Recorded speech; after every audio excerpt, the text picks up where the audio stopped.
The cold wind howled around the abandoned, shabby house. Sarah stood frozen in front of the boarded-up doors, stunned to realize that this ruin was her new home. Just recently, she happily shook in her stroller for a whole month, dreaming of her own shop on the recommendation of the master. Warm memories of carefree days with friends flashed before my eyes. In their world, alchemists belonged to the true elite. The demand for potions guaranteed them respect and a comfortable life. Such a profession could only be obtained at the magnificent royal school. For the poor orphan, it was the only ticket to a better life, as the institution provided free education to talented commoners and paid them a scholarship. Saras confidently walked forward. Surviving there was a real challenge. Due to fierce competition with the aristocrats and constant exams, less than 10% made it to graduation. But Sarasa Fid went through this hell, and today she became a graduate. No elevated emotions or tears of joy. Only a tired joy from the fact that the ordeal has finally ended. Having lost her parents at 8 years old, she spent years hiding from the harsh reality of the orphanage by incessantly cramming. They didn't even let her celebrate her diploma. Just yesterday the girl was taking exams, and today she already had to pack her bags, sincerely outraged by such a crazy schedule. Sarasa mentally reviewed her journey. The exit from the shelter, the exhausting training, admission to the academy, working as an apprentice, and the long-awaited chest with 5 million coins. She was almost glowing with pride, as the amount collected was 10 times the annual income of an ordinary commoner. And she saved a lion's share of these assets precisely from side jobs. Walking down the path, she admitted to herself, without a job at the mentor's shop, such capital would have been nothing to dream of. Suddenly, her thoughts were interrupted by a familiar voice. Saras nervously smiled. The path to graduation was incredibly difficult for her. Ophelia Millis, a prominent capital alchemist, and her steadfast mentor came out to meet. Saras sincerely thanked her for the support,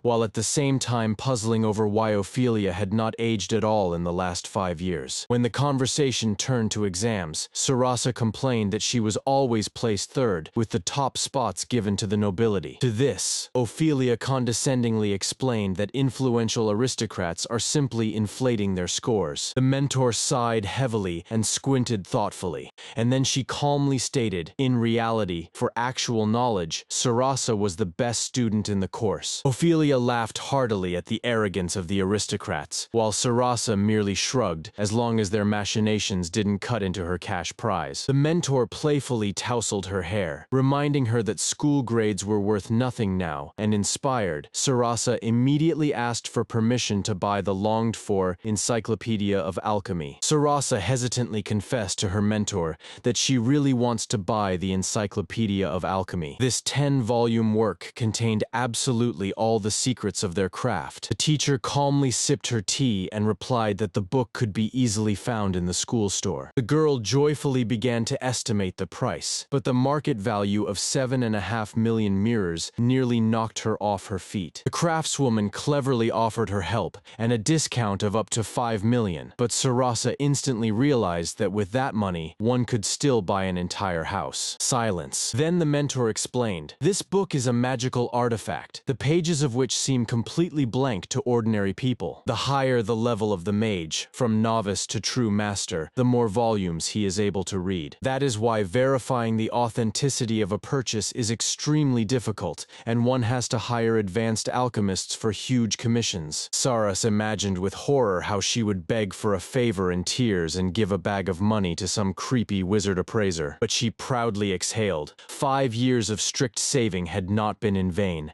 and even the mentor was genuinely impressed by such determination. Already in the store, the saleswoman brought out a giant stack of books and uncertainly asked if the graduate needed a local quality guarantee. Instead of doubts, Sarasa pointed to her mentor with a broad smile and triumph. The woman smiled indulgently and calmly turned the pages of the expensive folio for her. This check was a mere trifle. The stamp with a dull thud landed on the paper. The friendly employee handed over the completed certificate. Sarah shone brightly. Being a top-class alchemist is no joke. The mentor Ophelia calmly explained that the lion's share of school contributions goes to them. The girl quickly calculated the numbers. This is a job worth 250 million. But the dreams of wealth were shattered when the saleswoman announced her own bill, 500 million. With trembling hands, Sarasa barely managed to push a gigantic sack of coins onto the counter, her blood and sweat from 5 years of hard labor. The woman joyfully thanked for the purchase while the girl was crying bitterly over her lost savings. Well, Ophelia interrupted her suffering. She noted that usually graduates manage to acquire only the first 3 volumes, and she immediately asked, how does Sarasa plan to carry all 10 by herself? When a mountain of thick tomes grew nearby, the girl was horrified by their size. She panicked, not imagining how to lift it, and the mentor smiled as she handed her the leather backpack. It was her graduation gift, a magical bag that expands space and removes weight, making the heavy library on her back feel invisible. Saras almost jumped in shock upon realizing the price of the gifted equipment, but the woman just winked. She made it herself. The mentor explained that she had equipped the bag with anti-theft protection,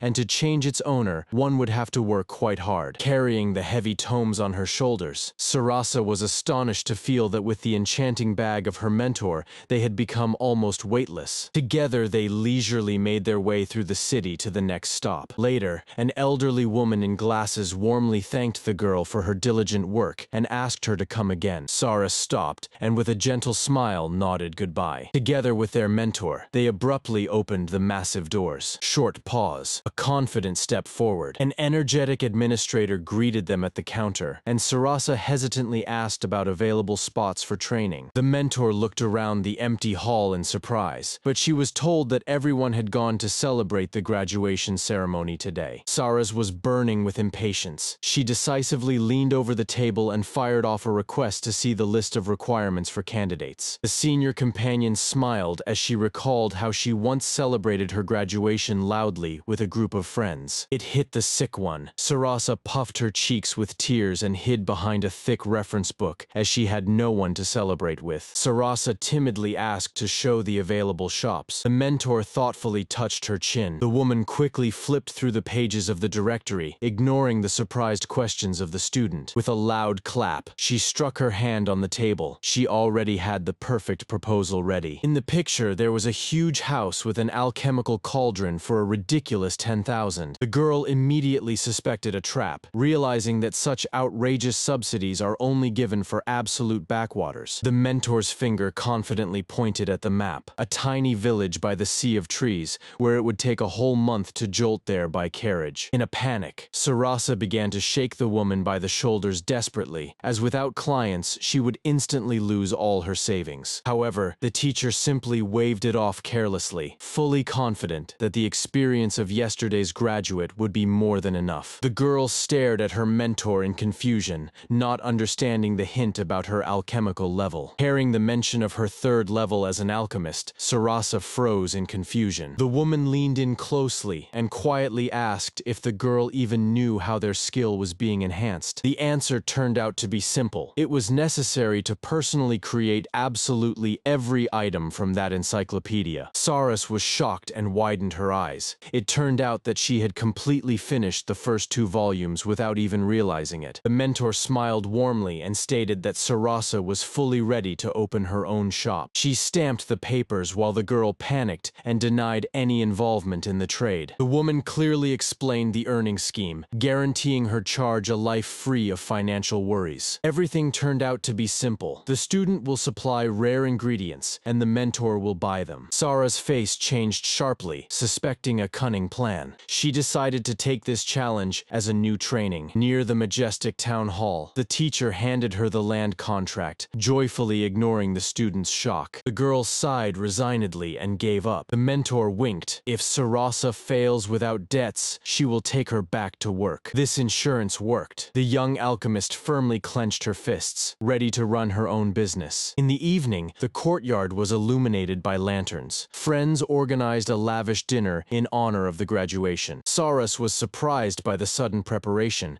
but the teacher waved it off because the maid Maria was actually cooking all the food. The holiday was gaining momentum. At the table, the girl was devouring delicacies while simultaneously scolding her mentor for wastefulness, reminding her of her own lessons on strict economy. Saras was stunned, staring at the huge roasted bird, realizing that such lavish lavish banquets were the absolute norm for the masters. She was outraged, as the mentor had taught her to save diligently, to which she simply waved it off. After the exams, one could let loose. Saras was thrown into a cold sweat, while the mistress awkwardly justified that it was not at all necessary to buy all 10 volumes of the alchemical guide at once. Saras was horrified to realize that the money spent would have been enough for several houses, and she nearly fainted from the realization. It turned out that only the first 5 could be taken at a discount, although the complete set was still more cost-effective. And yet the thought of the crazy expenses would not leave the girl alone. She was almost crying over her stuffed backpack, desperately regretting every day of strict saving. The conversation shifted to the content of the final volume, and the mentor unexpectedly called its authors complete idiots. Saras blinked in confusion. It turned out that most of the recipes from that thick book are unnecessary, and it's just a waste to translate the materials. The girl did not understand how it was even possible to achieve the highest mastery rank. The woman playfully squinted and whispered that it was a secret. She promised to tell everything later, but for now, she handed the student a glass of alcohol to celebrate her coming of age and successful exam. But the festive mood instantly evaporated. Having arrived in a distant province at her mentor's advice, Sarasa fell to her knees in despair before her new shop, a half-ruined, weed-covered shack. The chapter ended with a grim shot of her new possession, a lonely, half-ruined shack, overgrown with weeds on the edge of the wilderness. Before graduation, the mentor offered her a warm place in her shop, but the girl chose an independent path. And here she reached her dream store, which turned out to be an abandoned, weed-covered shack. It was only left to sigh heavily. Naive gratitude instantly burned in the flames of searing outrage. She desperately tried to justify the teacher. She simply couldn't have known about the actual condition of the building. Wiping away her tears, the girl resolutely clenched her fist and prepared to assess the scale of the problem soberly, although the cunning image of the mentor stubbornly surfaced in her memory, as if mockingly sticking out her tongue at her. The young alchemist meticulously examined the shabby facade with the tilted sign. The frames and doors turned out to be unexpectedly strong. Even the walls themselves were holding up reliably. Suddenly, her step was interrupted. Filled with determination, the girl cheerfully decided to start by tackling the tasks inside her new shop. The girl's eyes turned into shining stars. She realized that she was standing on a real treasure. Right underfoot, hidden in the wild grass, a valuable medicinal plant was growing. Saras was carelessly pulling weeds in front of the old shop, counting the profit from the free herbs, until she heard a surprised exclamation behind her. The girl froze, caught off guard. The girl felt a chill inside as she realized she looked extremely suspicious to the stranger. A short, awkward silence hung between them. A local resident confusedly reminded that the store had long been closed, to which Sarasa proudly declared, "From now on, this is her home." A short pause hung in the air. The stranger was digesting what she had heard. Sara quickly got ready and nervously, but loudly greeted. She sharply tugged at her skirt and clicked her heels, standing at attention. The woman smiled warmly, introduced herself as Elle's neighbor, and immediately guessed that the new owner was an alchemist. The girl nodded happily, modestly adding that she is still just a beginner in this matter. The tension has finally disappeared. Saras breathed a sigh of relief in her mind, triumphant that the first impression was not spoiled. Suddenly, Elle's gaze fell on the surrounding thickets, and she meaningfully extended her, "By the way." The kind woman smiled warmly and offered the young alchemist to come over if she needed help. She pointed to a distant path, immediately warning that the way there is not short. While the girl was mentally calculating alternative ways to earn money, her companion suddenly asked if she knew the reason for the store's closure. Doubts gnawed from within. If the business turned out to be unprofitable, a rescue plan would have to be quickly devised. The secret was out. The elderly owner was let down by his back, and his worried son took him in. Silence. However, the new mistress will not be without work. Local gatherers regularly need medicinal herbs, so the demand is guaranteed. The girl's imagination instantly painted mountains of cheap raw materials, but she timely came down from the heavens to earth. The collected still needs to be processed. If you buy too many materials, they will just rot due to a lack of labor. When the woman inquired about the opening date, the flustered flustered owner asked for at least a week for a thorough cleaning. Pause. At parting, the interlocutor sincerely rejoiced at the return of alchemy to the village and offered to reach out with any problems. Encouraged by the support of her new acquaintance, the girl headed back to her own shop. After a half-hour journey, the girl finally opened the door to her new establishment and stood in surprise on the threshold. It was remarkably clean inside. Silence. With a loud creak, the girl opened the massive door. Half an hour of exhausting loot gathering finally came to an end. She sighed with relief over the pile of spoils. Inside, she froze in surprise. The room turned out to be remarkably clean, not a speck of dust. The theory of alchemy surfaced in memory. Small artifacts are brewed in a cauldron, while massive items require special ink and a magical seal. Could it be that the cleansing seal has worked here? A thought flashed. She recalled her teacher's workshop there. A similar core was embedded directly into the wall. The assumption required immediate verification. The girl excitedly walked down the long corridor. She methodically searched the entire floor, the bedroom, the dressing room, the kitchen, until she found a large magical core in the shape of a glowing mirror in the studio. Although behind the first door, only dark emptiness awaited her. There was nothing in the pantry except bare shelves. However, the open kitchen with the brick oven looked much more promising. The girl stopped in front of the massive doors,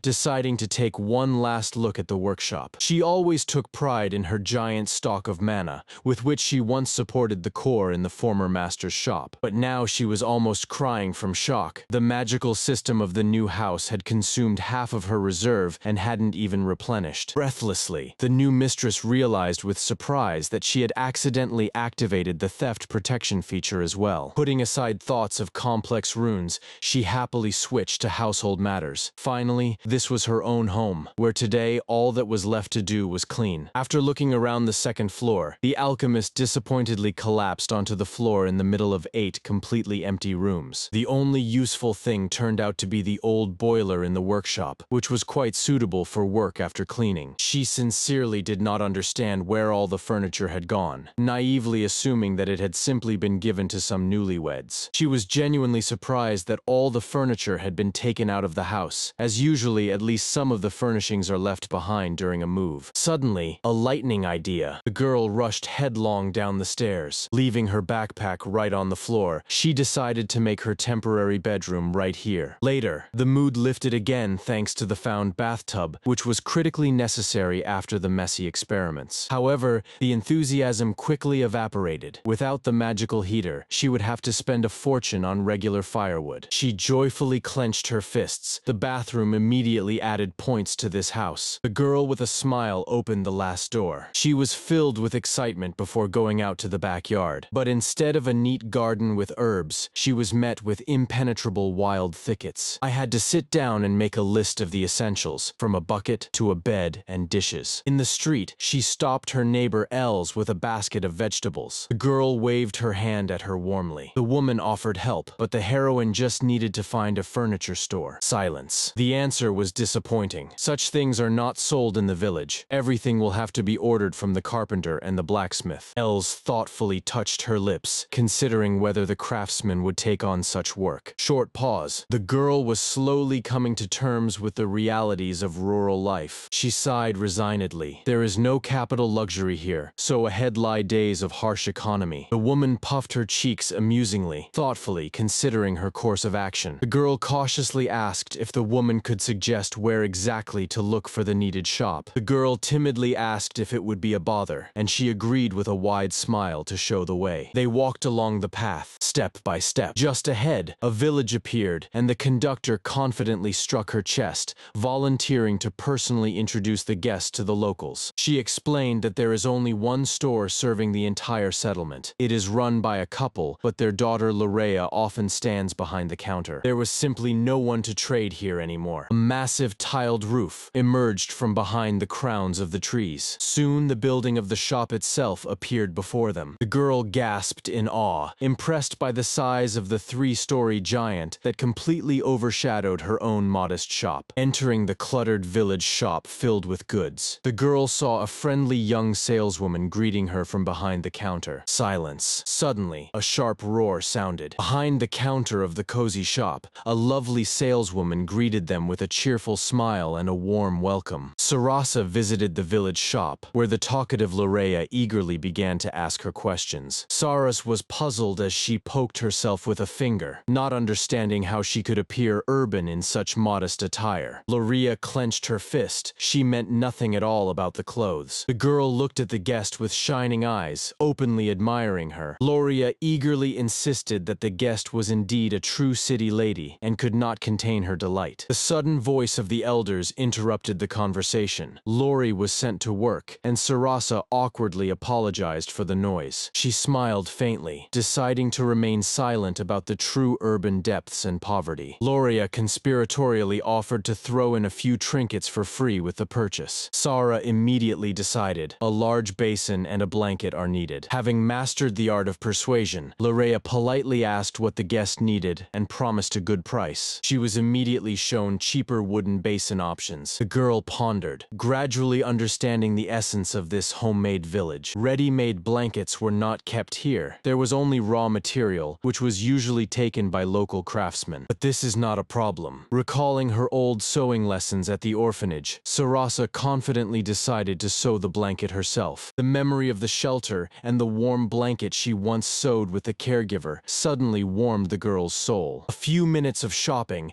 and the wooden basin, fabric, and dishes were already ready for shipment. Sarasa guiltily clasped her hands and asked the young assistant to take the purchases to the shop without her. This basic set should be enough for the first few days. She was genuinely surprised by the local kindness, as in the capital, they would have just slammed the door in her face after closing. Waving goodbye to the girl, Sarasa continued on with the older woman named Els. Loria beamed with a smile, finally inviting Sarasa to return to the shop anytime, except for the silly night. They approached an inconspicuous cabin, and Els immediately began calling for the owner. Her ringing voice echoed over the empty yard. Saras was blinking her eyes in confusion, hardly believing that this cluttered yard filled with logs was the local workshop. A burly carpenter stepped out onto the porch, to whom Els proudly introduced the new alchemist. Orodini was stunned to learn that this child was taking on the same old abandoned shop. Quickly recovering, he leaned against the doorframe and prepared to take orders. Saras blushed with excitement and blurted out a request to get her bed set up as quickly as possible. Any bed would do, as long as she didn't have to sleep on the floor. A cheerful woman dealt a resounding slap to the blacksmith, demanding a discount on the bed for the new alchemist, while Sarah herself barely stood on her feet after such a greeting. The back was wildly aching, while a worried friend whispered nearby, reminding about the empty wallet and the completely unfurnished house. Suppressing a smile, the girl assured that she was capable of paying for herself. The bearded carpenter exclaimed in surprise, and then, crossing his arms, began to good-naturedly tease the awkward girl. There was still not enough money for the blacksmith's products, so the new acquaintance unconditionally took them to lunch at the only tavern in the village at her own expense. While the carpenter was hammering away at the order, the talkative woman was already enthusiastically praising the local delicacies,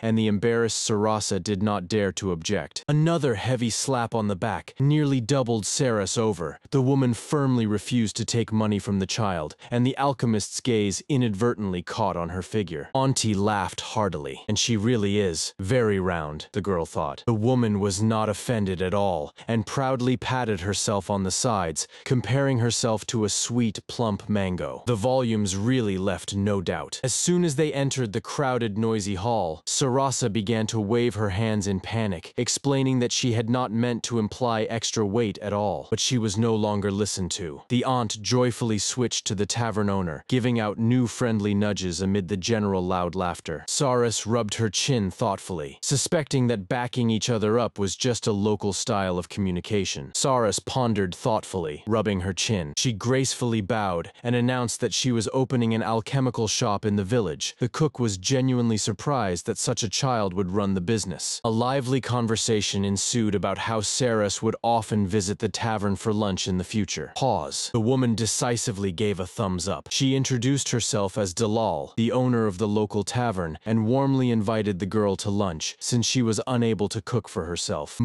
She gave Saras a heartfelt slap on the back, generously treating her to a signature dish in honor of the housewarming. The friendly slap made the girl groan in pain in her spine. Blushing, Sarasa awkwardly shrank back under the loud pressure pressure of the welcoming hostess. The alchemist thanked her stiffly, feeling an unpleasant aftertaste from being used as a mere pretext. Both women suddenly turned to each other, ready to clash with their tongues again. The tavern owner, meanwhile, glared fiercely at the conversation partner next to her, growling that he was upsetting the little one. Frowning, the older neighbor grumpily conceded, agreeing to pay for the little one herself this time. In an instant, both burst into uncontrollable laughter, quickly forgetting the recent argument. Someone's large hand gently patted the girl on the head. The women hurried to apologize for their loud quarrel. The cook Dalal and her friend Els laughed and admitted that they have known each other since childhood, so their teasing is just a usual friendly amusement. In fact, they constantly collaborated. The cook bought game from Els's husband, rewarding her with hearty free lunches. Turning back to the counter,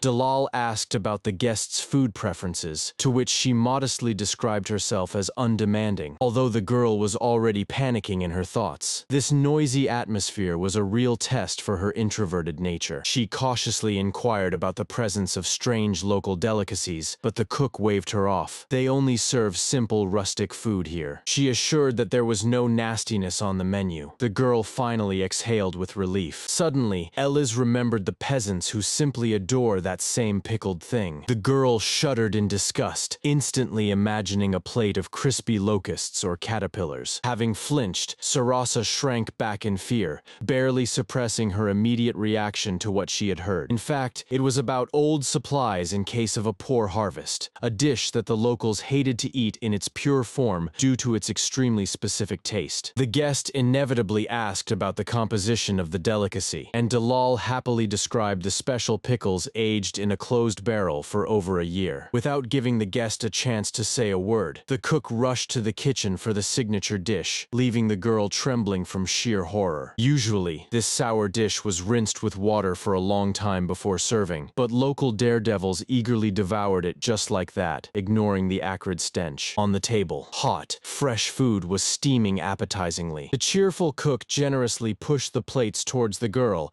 adding with a smile that she herself eats this every day. The first spoonful of hearty soup filled the traveler with pure delight. She enjoyed it immensely. After a whole month of wandering on stale bread and salty dried meat, this dinner felt like a real feast. The only thing her slender body would gladly do without is the specific care of the hostess. Out of an excess of feelings, she hit her hard on the back several times, urging her to eat her fill. Over the empty bowls, the woman suddenly suggested visiting the local mayor. Agreement. The mountain settlement lived its quiet life. The girl was surprised by such simplicity, but Dalal waved it off with a laugh. This is not the capital with its unreachable king. She quickly dispelled the guest's anxiety, assuring that the village head definitely does not bite. Walking slowly along the path, the girl inquired about Mayor Els and learned that he was an old but still quite lively grandfather with a cane. While talking, they had just approached his house. Els directly called the old man a wreck to his face, but he just chuckled good-naturedly. The girl immediately introduced her companion. This is Sarasa, the new owner of the local shop. The man's bold jokes did not affect him at all. Saras bowed deeply as a sign of respect. The old man blushed with honor at the thought of hosting the elite, although the girl awkwardly admitted that she was still just a novice. He assured that the village would welcome any assistance. Saras thanked with relief for the promise of support. For the locals without doctors, an alchemist is a true salvation, so at night the girl firmly decided to keep a low profile to avoid ending up on the street on the very first day. It was time for cleaning. She snapped her fingers, and a magical stream of water rushed into the wooden trough with a roar. With magic, washing is much easier. A sharp lunge forward and the spell of the wind. The windows swung open with a bang. Having put all her magic into it, Sarasa admired the impeccably clean, almost shining shop. Silence. Saras was sorting through old things, pondering whether to put them to use. Some things were perfectly suitable for wearing, while others needed to find a new use. Moreover, she had nothing to wipe the dust with. She pulled out the dress she had bought with the shelter director before starting school. At that time, the girl had specifically chosen it to be a bit larger. Saras placed the fabric against herself and froze at the bitter truth. 5 years had passed, and the old clothes still fit her like a regular pajamas. She hopefully felt her own breasts, searching for any changes. Remembering Lorea's forms, the girl sighed resignedly. quickly, but she immediately pushed away the sad thoughts, grabbed the scissors,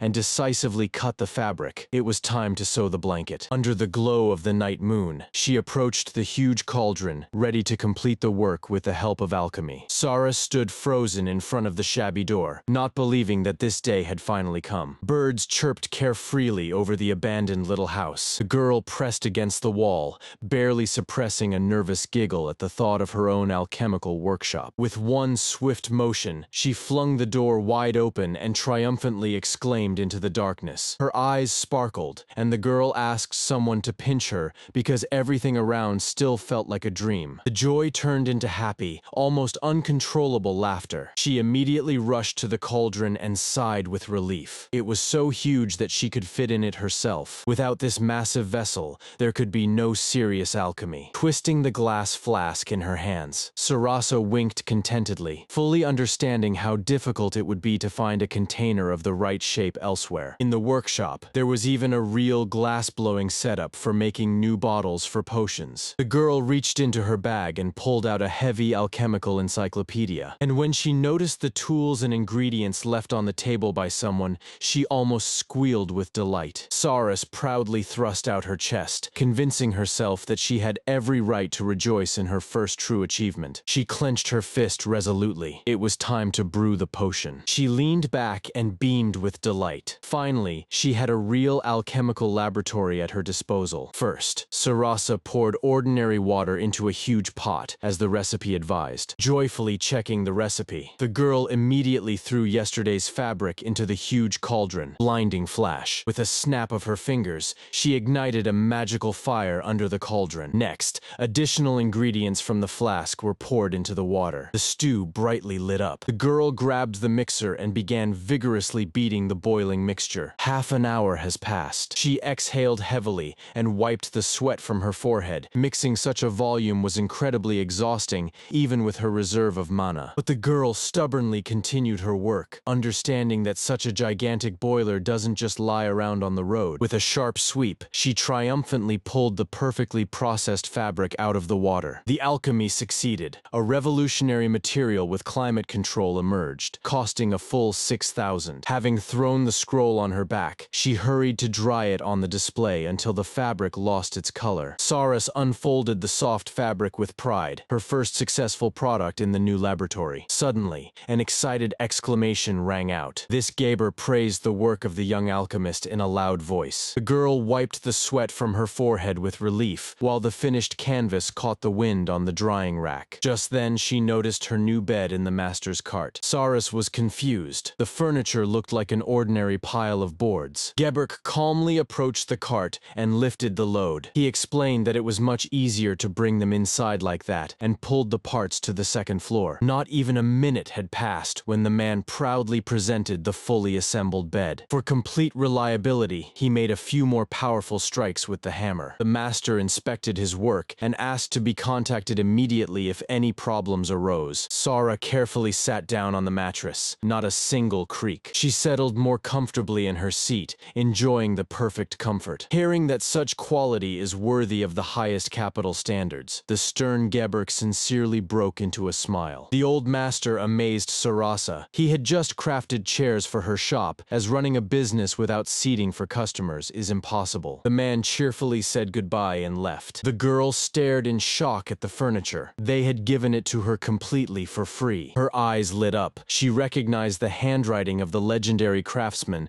and vowed to master his skills. The fingers glided mesmerically over the perfectly smooth wood. It was time to go for lunch, but the fabric was fluttering outside. In her work, she completely lost track of time and didn't notice when noon arrived. The doorbell interrupted her thoughts. Lorea was standing on the doorstep, while Sarasa was just trying to figure out how to leave the rare material worth over 6,000 unattended. Saras praised her successful fabric dyeing, and her friend sincerely appreciated the result. Lorea enthusiastically agreed that the dyed fabric turned out surprisingly beautiful. Noticing that it was yesterday's precious material, Lorea volunteered to keep an eye on it, and in the meantime went out for lunch for two. Lorea suddenly asked worriedly if the girl had eaten at all today. They solved the problem instantly. Lorea ran to get lunch, and they spread out a picnic mat right in the store's yard. Before the huge huge branded sandwich, Sarasa could only awkwardly offer the guests a glass of plain water. Loria gasped in delight. Loria gently reassured her friend,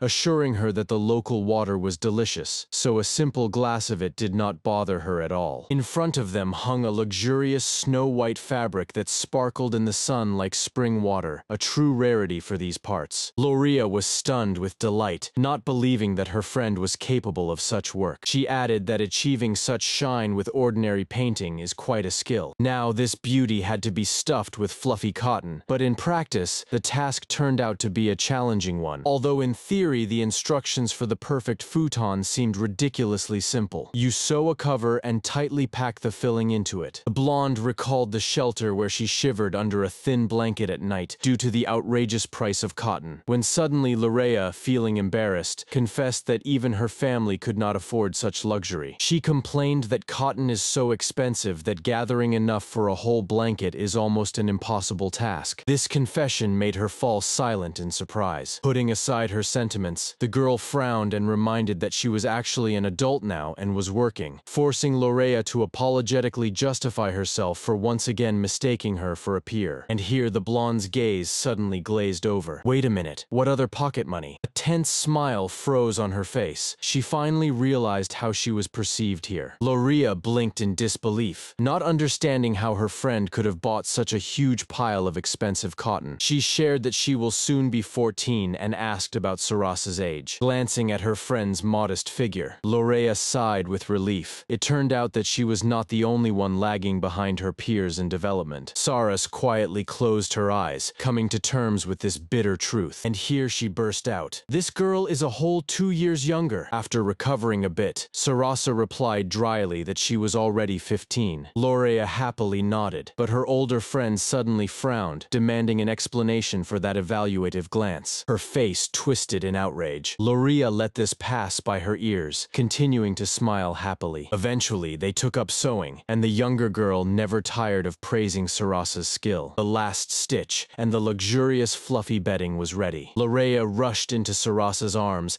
anticipating an incredibly deep sleep. As promised, Sarasa proudly presented her friend with the handmade bedding. She just playfully winked in response, as she had wanted to cheer up her friend from the very beginning. Lorea fearfully refused the expensive magical fabric, but Sarasa stubbornly handed her the package. The alchemist gently explained that she had already sewn everything she needed, and the leftovers were of no use to her. Such generosity almost made Lorea cry. She tightly pressed the bundle to her chest, joyfully promising to cherish this first symbol of their friendship. It got dark outside, so the girls quickly agreed on new cotton purchases as a final matter. The conversation has come to an end. Saras looked around the bedroom with pride. The new bed from Master Hiberka and the handmade blankets looked perfect. The girls warmly parted at the threshold of the shop, agreeing to meet again soon. Dressed in her pajamas, the alchemist loudly wished the world good night and dove into bed with a flourish. Saras blissfully curled up in the warm bed, enveloped in gentle coziness. She happily sank into the pillows,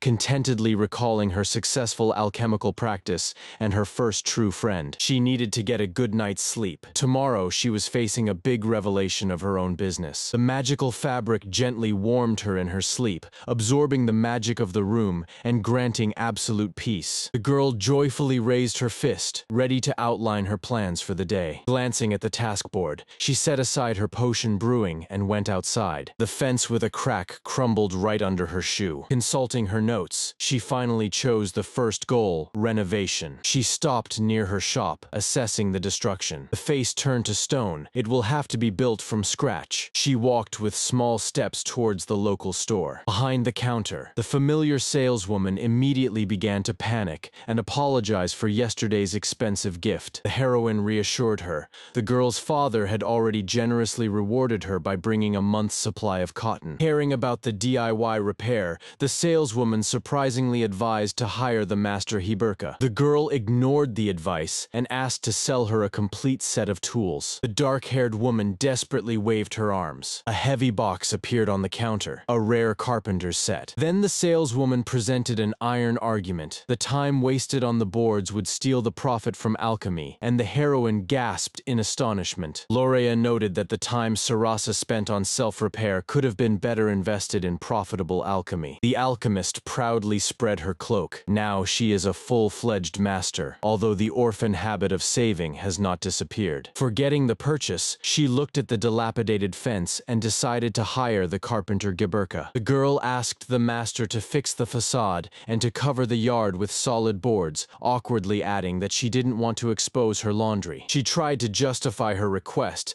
but Heberk just laughed. There had never been any eavesdroppers in their remote place. The carpenter continued to laugh heartily. Suddenly, he became gloomy. The man warned that signs and walls were not his profile, so she would have to deal with it herself. She excitedly recognized in him the creator of a luxurious bed, to which Heberk only sighed heavily, rolled up the drawings, and promised to start tomorrow. The girl smiled slyly. Curiosity was bursting inside her, but work was waiting. He dropped the cup, and she froze in surprise, suspecting that the stern master had just blushed. The broad back of the carpenter slowly receded down the street. The crow cawed loudly over the yard, where a full basket of picked plants was already standing next to the girl. Realizing that tomorrow's repair would destroy all the wild herbs by the fence, she hurriedly picked the remaining ones and rushed into the house to brew a nighttime potion. At night, Sarasa hurriedly grabbed the basket. It was time to brew the potion. This was the last chance to gather all the healing herbs along the fence before the renovation began. In the morning, she sweetly stretched, waking up to the chirping of birds in the open air. Saras blinked in confusion, still not understanding why she had woken up under the open sky. Suddenly she gasped when it dawned on her. What an important day had been scheduled for today. Suddenly she remembered the scheduled work and, in horror, peeked out the window where a crowd had already gathered. One quick dash outside. The master Heberk greeted her and immediately praised the cleared yard, while the girl puzzledly examined the crowd of strangers behind him. The man explained that he called on the neighborhood boys for help with such a large project. They greeted each other joyfully, and she finally introduced herself as the new owner of the local alchemical shop. He lowered the toolbox and asked if there were any instructions before starting, and then he menacingly swung the heavy hammer, promising to literally drive into the ground anyone among the guys who dared to offend her. They nervously swallowed. The command to start was given,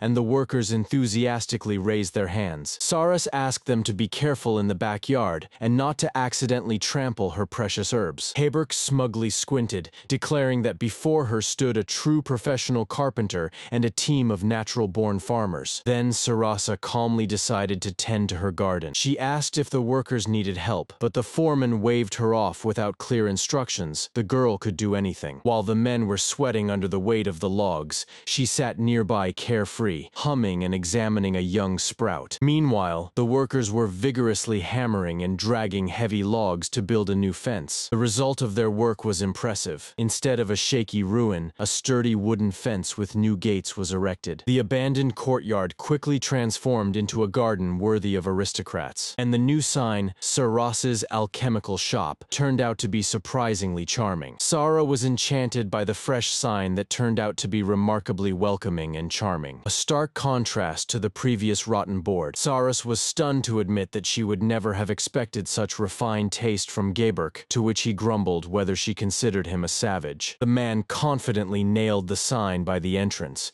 reminding that the sign is the face of the establishment. The girl blossomed with a sincere smile and passionately thanked for all the support. The stern carpenter chuckled good-naturedly and wished the little girl luck on her long journey. The preparations were complete, and Sarasa proudly surveyed her shop, finally ready for her entrepreneurial debut. Fresh herbs and neatly arranged books sparkled on the shelves. The room was flooded with warm sunlight. The girl approached the door and decisively turned the sign to open, shining with happiness behind the counter. She put up a sign for taking orders and loudly announced the official opening of her alchemical workshop. After graduating from the academy, Sarasa received her own shop from her teacher, but the dream establishment turned out to be an abandoned shack in a remote village. Thanks to the local craftsman, Heberk, and the kind villagers, the ruins were cleaned and transformed into a cozy place. Sara proudly stood behind the counter and announced the opening with a shining smile. Last year, she sat silently in the empty hall, sarcastically wondering about the huge crowd. Suddenly, a cheerful greeting rang out and the doorbell jingled. Sara just sighed heavily over the mortar. The lines of customers never appeared. Loria came to congratulate her friend on the opening,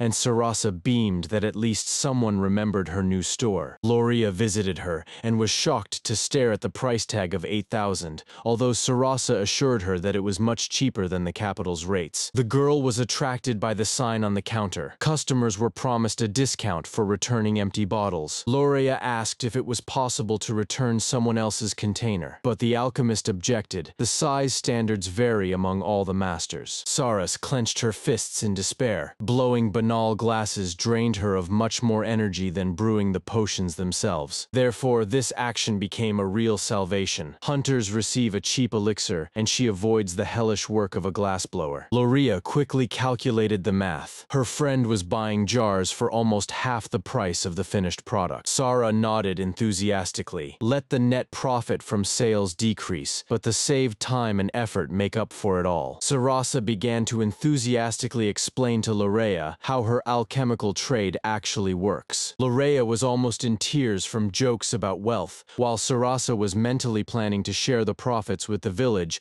so she wouldn't be kicked out for monopolizing. A cold sweat broke out on his temple from this thought. Saras quickly brought her friend back to reality. The smallest mistake in alchemy instantly devalues any product to zero. For clarity, she pointed to the road fabric. Without strict budgeting in this profession, one can quickly find themselves buried under a mountain of debt. Lorea screamed in horror at the thought of losing the incredibly rare ingredients, while Sarasa just laughed merrily. In the evening of the first working day, the girl tallied the cash. 17 sold potions brought in 9,500 coins, although only a few groups of collectors have appeared at the store's doorstep over the entire time. A loud bang on the table interrupted her thoughts. Sarasa sharply reminded herself of her duty to financially support her native orphanage. The numbers spoke for themselves. Even the cheapest ointment on sale yielded 200 coins in pure profit. Her face was hidden behind a cunning shadow. Just one sold can completely covered her food expenses for the whole day. In 2 weeks, the earnings steadily went up,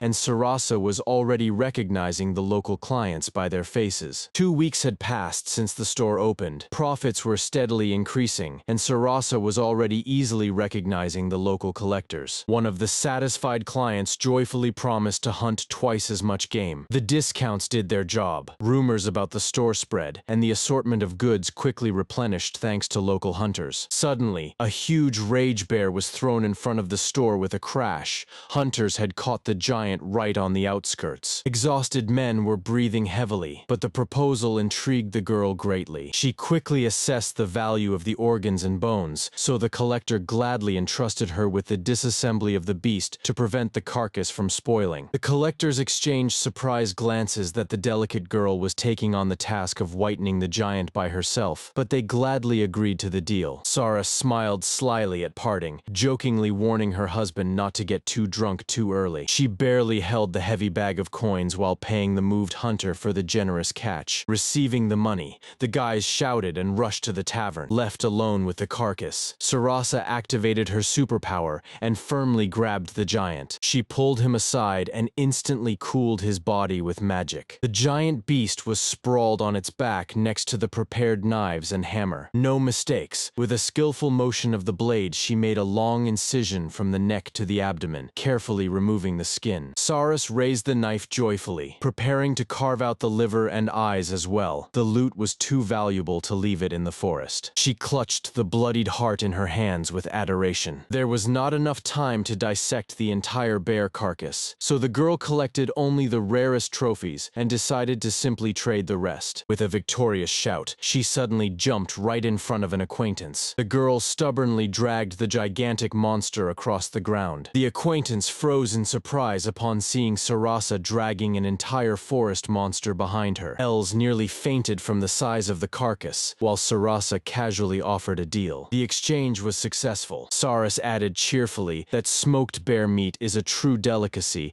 and perhaps the best product among gatherers. Soon the alchemist returned to her cozy shop. She carefully poured the obtained heart into a solution, hiding it in a large glass jar. A wooden sign on the door clicked. The shop was open. While examining the preserved organs, Sarasa recalled how she once hated dissection, and now she was genuinely afraid that this gruesome display would scare off all the customers. After placing the jars on the shelf, she nervously blinked. It seems there are too many ingredients gathered. Weighing her meager finances and a pile of unsold goods, she smiled contentedly. A solution had been found. There was no more time to wait for customers in the empty store. Throwing a heavy backpack over her shoulder, the girl decisively swung the door open and set off to trade in the nearest city. Bouncing along, the girl cheerfully raced down the road. The carriage dropped her off in South Strauss, a small, cozy town. The purpose of the visit is simple: to sell the collected materials. However, no one here has ever heard of her native village, Yoke. The girl cheerfully explained that her native village is officially called Yoke, although this name is hardly ever used. The girl needed to find an alchemical shop for future wholesale purchases, and at the same time, to negotiate with Lorea's father about the supply of goods. Her stomach suddenly growled, and she dared to step over the threshold of the expensive restaurant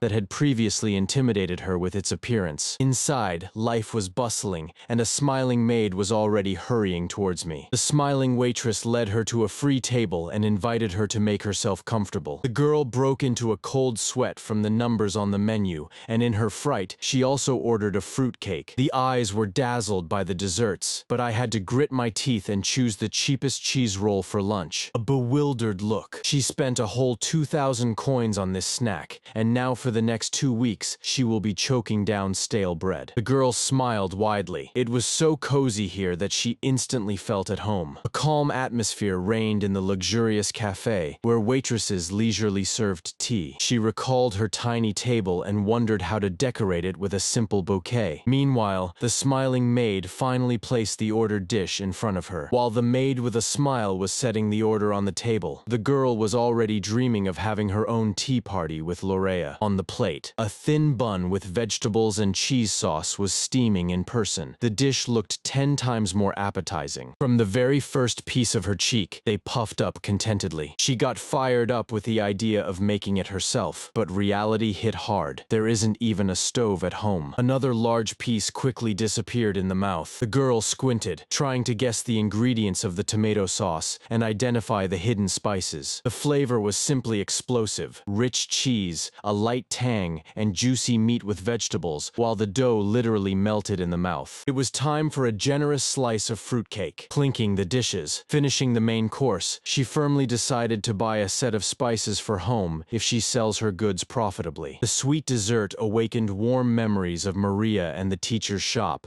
where they served exactly the same cakes for lunch. The girl decided to stretch the pleasure of the dessert to regret her emptied wallet a little less. She stuffed her cheeks, delighted that the taste was equivalent to 2 full meals. The elegant tea party has come to an end. After leaving the restaurant, she sighed contentedly. Her stomach was full, but she had no money left at all. Now to business. There were 2 alchemical shops marked on the city map, which, according to rumors, were indistinguishable from each other. She thoughtfully raised her eyes. Deciding to start with the nearest one, the girl confidently walked down the bright cobblestone street. But already approaching, she nervously smiled. Do the owners really mind spending money on a cleaner? The hand gently rested on the worn door handle. A prolonged creak echoed. The eerie, cobweb-covered entrance exuded emptiness and gloom. Inside, amidst the complete chaos, she was met by the sly gaze of a scruffy, bearded alchemist. She quickly glanced at the display window. The herbs on display were almost indistinguishable from her own. Her eyes narrowed suspiciously. There was not a single complex elixir on the shelves, and now it was only left to guess: does this master work exclusively on commission, or does he simply have crooked hands? The girl nervously clutched the straps of her bag, feeling a sticky, evaluating gaze on her. The bearded shopkeeper in glasses detached himself from the jar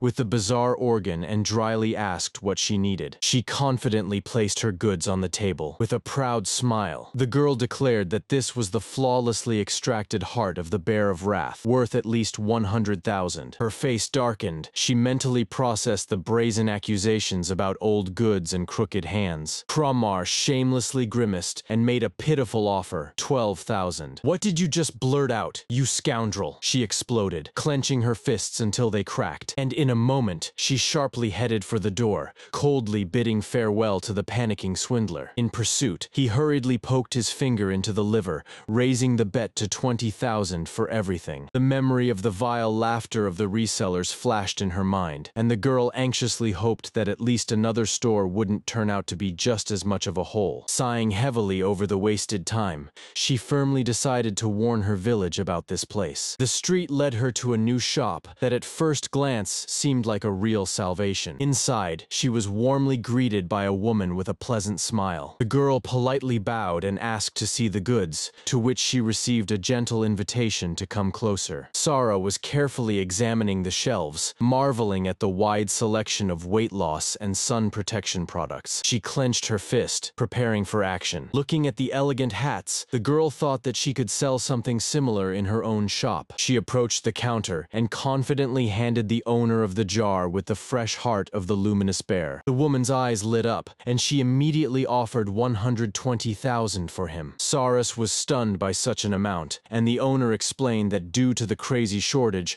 prices for this item had skyrocketed, and asked if the girl happened to be an alchemist. Hearing that Sarasa had opened her business near the forest, the woman joyfully clapped her hands. It had become very difficult to obtain forest ingredients lately. She praised the skill of the young guest and inquired who had taught her so well. Her gaze once again fixated admiringly on the perfectly preserved trophy. Saras admitted a little shyly that her mentor was none other than Ophelia Millis herself. The owner noted that studying with such a person must have been incredibly difficult, but the girl replied that she simply strives to be worthy of her gift. The news that a full-fledged student of the legendary master stood before her literally took the woman's breath away. Sarasa warmly introduced herself and expressed hope for a beneficial partnership. Amazed by the girl's unprecedented ambition, the interlocutor smiled warmly and finally introduced herself as Leonora. Leonora smiled warmly. The young guest reminded her of her own early days in the shop, when money seemed to vanish before her eyes. The girl snapped out of it, and with a crash placed jars with creepy ingredients on the table. Leonora warmly suggested to contact her by letter whenever advice was needed, and the girl gratefully promised to remember this. Her jaw just dropped at the crazy amount of 380,000. She was showering with thanks, but Leonora waved it off. This rare treasure was saving her. Stacks of fresh coins gleamed heavily on the table. The mention of the scoundrel who wanted to take the monster's heart for a ridiculous 12,000 instantly angered the girl. She sighed in disappointment, recalling the visit to that store. The girl recounted the whole story about the cool merchant in detail, while Leonora listened cheerfully and sincerely expressed her outrage along with her. Leonora warmly supported her and promised to always help. Alchemists must stick together. They sincerely mocked the greedy dealer, who foolishly took the child for an easy target. Having finished with the jokes, the girl cautiously asked if she could send someone else for the exchange next time. Leonora was surprised. Carriages do not go to that village, so the messenger will definitely need his own horse. And the girl just let out a sigh of relief, imagining strong darn, he was perfect for such journeys. Caring about a half-day walk, Leonora nearly spat out her drink. She slammed her hand on the table. That's over 10 miles. But the girl casually admitted that she had used body enhancement magic the whole way. The alchemist wearily rubbed her forehead. Usually, such magic lasts only a few minutes. Otherwise, one could simply burn out their brain from the strain. The student merely blinked innocently, deciding that she had an innate talent for it. She recalled her teacher, who never turns off the amplification around the clock. Such news completely stunned Leonora. In the evening, the girl stepped out in a borrowed nightgown. Her embarrassed appearance almost made the hostess squeal with delight. The alchemist vividly imagined how the child would sleep sweetly in her home,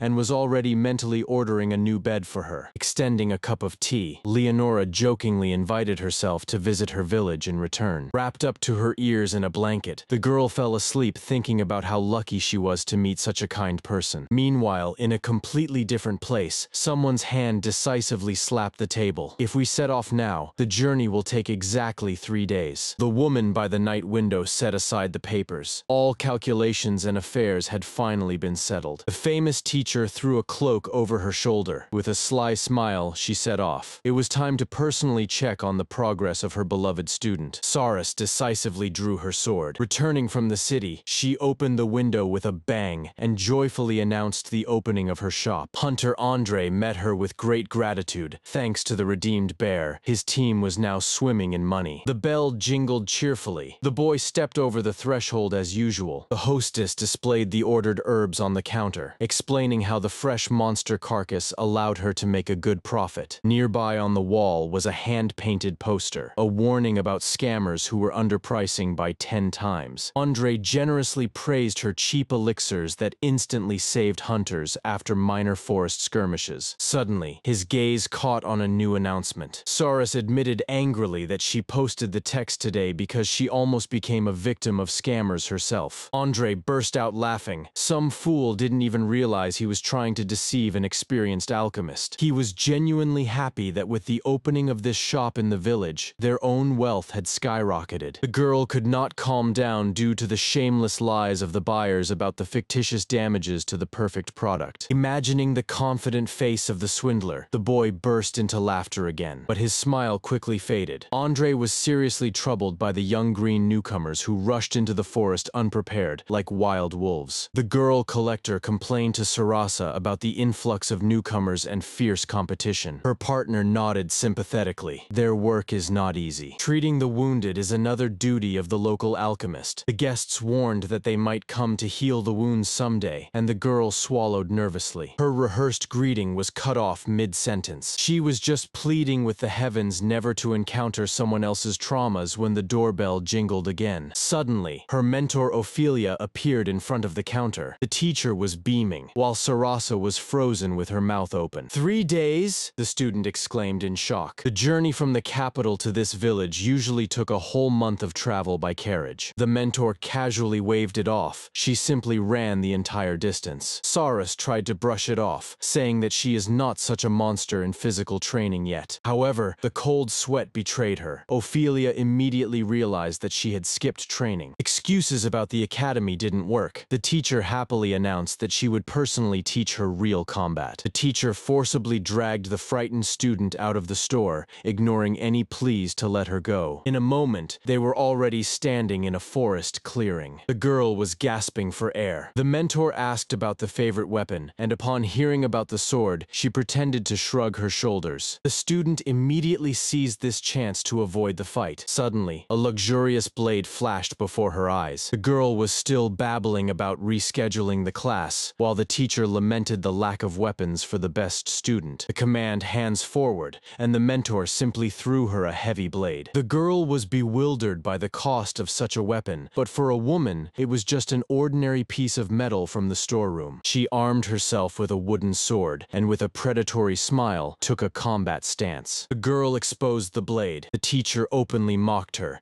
saying outright that she was incapable of letting even a drop of blood. And to remove all the breaks, she took out the healing elixir. She ordered to go all out because she could survive even on the brink of death. With a desperate scream, the girl lunged into the attack, but her true steel was easily stopped by the ordinary wooden staff of the mentor. The girl gritted her teeth and cursed desperately. The teacher just smiled eerily. The lightning-fast series of attacks yielded no results. The mentor deflected the blows playfully, even managing to enthusiastically praise the opponent's technique. "I was the best swordswoman in the course," the girl cried, realizing that for the teacher, this fight resembled a child's game. While the exhausted student was struggling to catch her breath, the mentor, without a single drop of sweat, declared that she would still make a decent warrior. The blade struck the ground with a dull thud. Hearing that the training wasn't over, the girl recoiled in panic. The teacher ruthlessly dragged her across the grass, forcing her to continue until nightfall, while their acquaintance awkwardly watched from the sidelines. Finally, evening came, and the moon rose over the house. At the generously laid table, the student suspected that the true purpose of the visit was not just to assess her skills. Warm with the comfort of home, she quietly asked about the main reason. While savoring the spicy dish with both cheeks, the girl heard something unexpected. The teacher had come to take her back to the capital, admitting that she had left her in the wilderness unprepared. But she slyly added that with diligent training, the journey there and back would take only a few hours. The girl was left with only the option to shed a tear. The nearest town was many miles away, and she would have to close the shop for a few days for the journey. Ophelia praised her muscle growth potion. No side effects, and wealthy clients are simply snatching it up despite the exorbitant price. The recipe turned out to be in the 6th volume of the encyclopedia, which Sarasa had not yet reached, hopelessly stuck on the 3rd. At dinner, the teacher promised to give her a ready-made elixir to enhance physical strength and endurance. Saras was greedily gulping down food, and was almost crying, complaining about her bitter fate, neither money nor time for proper education. Then Ophelia suggested hiring a permanent assistant,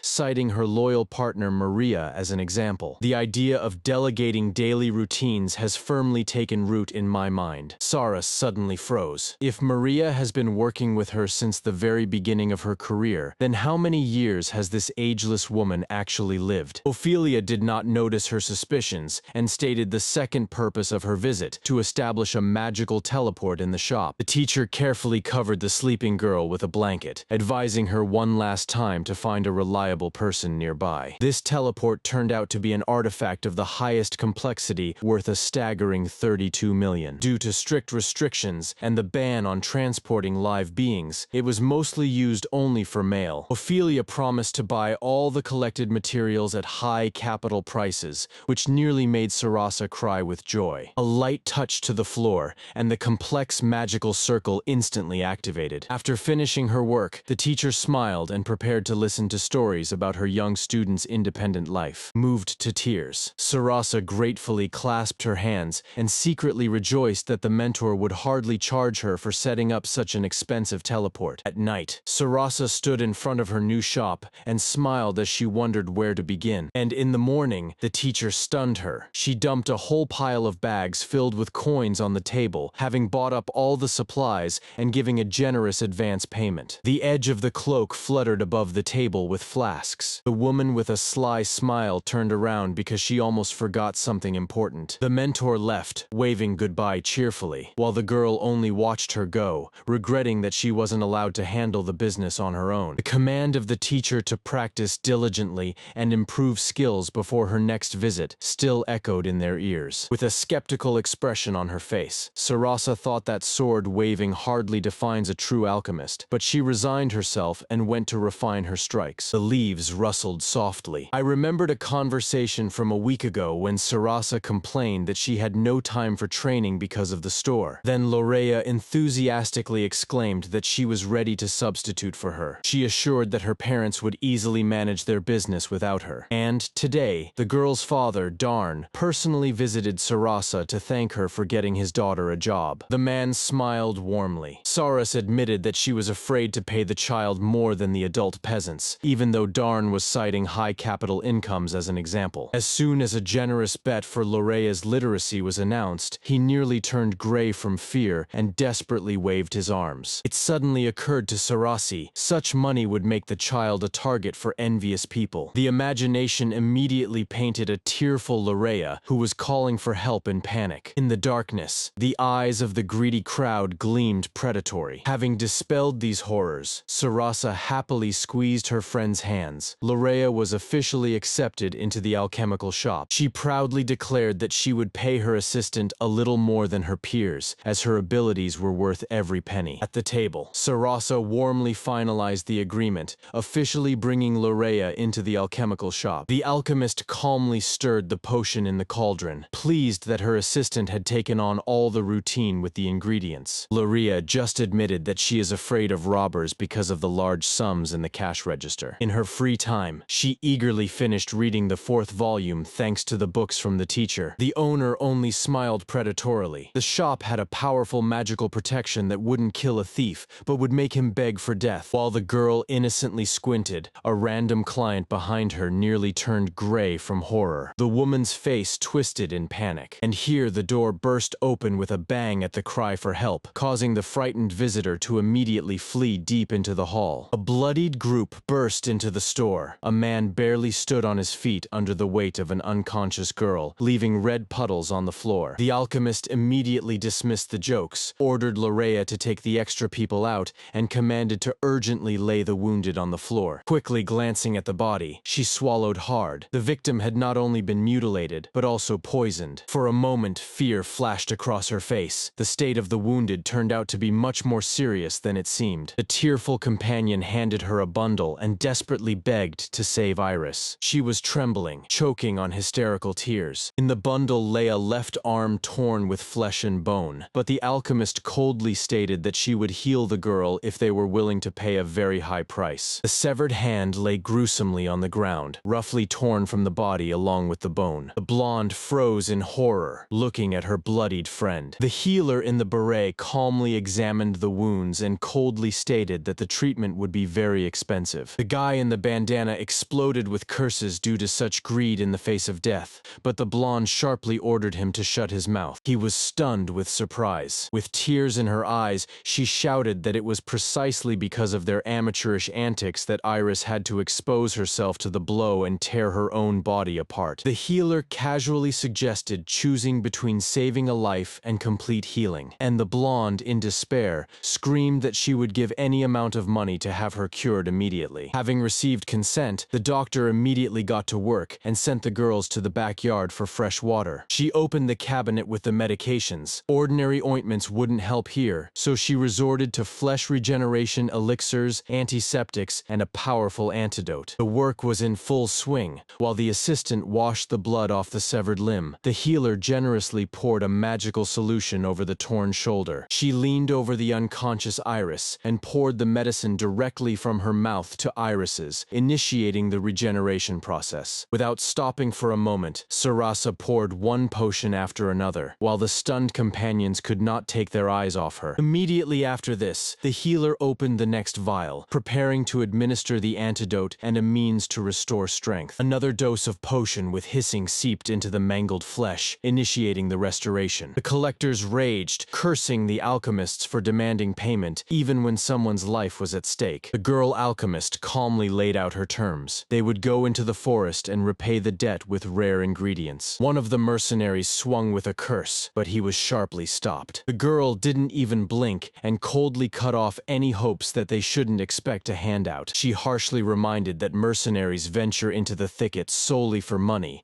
and rumors of free treatment will simply gather crowds at her door. Remembering the price she had paid for the rare medicine, she ordered the men to get out, or she would call security. The Nahabi froze in fear. The fabric with a crack parted under the fingers. The scissors quickly cut through the blood-soaked clothing. Sarasa called to Lorea to lock the front door and shutter all the windows, and she hurried to comply. On the stomach of the unconscious girl, terrifying torn wounds from claws were blackening. The alchemist carefully pressed the wound, and the injured person groaned dully from unbearable pain. Poison, burns, and the traces of 4 paws immediately formed a clear picture. They were attacked by the hellish grizzly, a giant fire mutant bear that no one expected to encounter in these parts. The healer poured the remnants of the potion directly into the girl's torn chest, praying that her body could withstand such a massive dose of magic. Empty bottles rolled across the floor. She knew well that pouring so many different elixirs was extremely risky, but she silently prayed that her body could withstand one more dose. She froze over the motionless body. The torn flesh closed up before their eyes, and the healer finally exhaled in relief. With a warm smile, she advised not to pay attention to the words of those fools who left them in trouble. After recovering a bit, Kate began to explain how their team ended up in this mess at all. The tearful partner of the survivor confessed that they had only joined these guides today due to their unfamiliarity with the area. The fingers touched the magical circle above the patient's chest.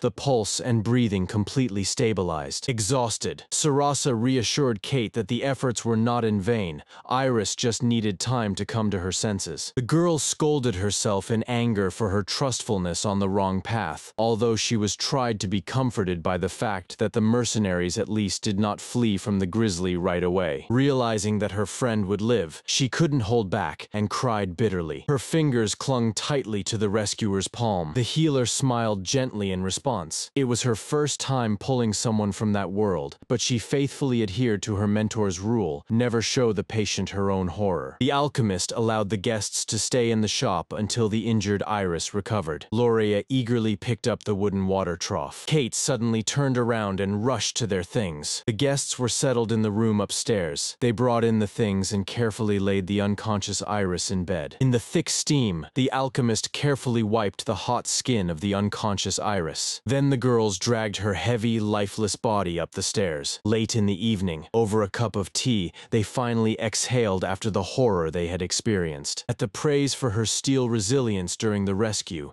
the alchemist merely cast a gloomy glance away. In the silence, Lorea dared to ask an awkward question. Would she have treated Iris if Kate hadn't paid? The response sounded harsh. Free work would be essential sentence for both alchemists and gatherers. This provoked a total devaluation of their work, which would ultimately kill the craft itself. Sarasa gently apologized for such a harsh lesson that awakened Lorea from her childhood illusions. Suppressing her emotions, the alchemist asked to accept this truth now, so as not to have illusions in the future. Lorea just stood frozen in confusion. The blonde lowered her gaze, overwhelmed by the bitter thought. By saving one person today, she leaves dozens of others to their fate. Her dark-haired partner was meanwhile almost tearing her hair out in panic, calculating the outrageous losses. To give away so many precious herbs on a mere word of honor seemed to her pure madness. Over a cup of tea, the girls agreed on one thing. If those two fools came for the medicine, they would be promptly shown the door. The gaze slid over the pharmacy shelves in anticipation of the worst financial scenario. However, the blonde quickly placed her hand on her chest and confessed that she had intuitively trusted Kate. The girl simply closed her eyes and smiled warmly. She simply decided that if she were deceived, it would be the price for her own naivety. Meanwhile, in the quiet room, the rescued stranger slowly opened her eyes. Iris respectfully bowed her head before her mistress, thanking her for saving her life. Just yesterday, she lay mutilated in a pool of blood. No one expected such a quick recovery. However, the strong body of the fighter took its toll, and the girl opened her eyes the next day, over a cup of tea. Iris was about to pay the bill herself, but the manager waved her off with a smile, shifting all the expenses onto Kate. The friends quickly got into a funny argument, debating a recent encounter with a bear. A loud slap of a palm on the table abruptly silenced their childish chatter, but Kate stubbornly insisted on her own. She asked for treatment, so she should bear this financial burden. The landlady advised them to tackle this debt together, as the amount turned out to be simply unmanageable. She slyly squinted and unambiguously pointed at Kate, since she ordered the medication. The bill is on her. The blonde turned pale upon realizing the true scale of the debt and began to apologize awkwardly. An awkward pause hung in the air, broken by a nervous laugh. Iris excitedly waved her hand. Just yesterday, the tip was completely severed, and today it was already working like new. The manager forced a smile and admitted that she had poured her last reserves of elixirs into her,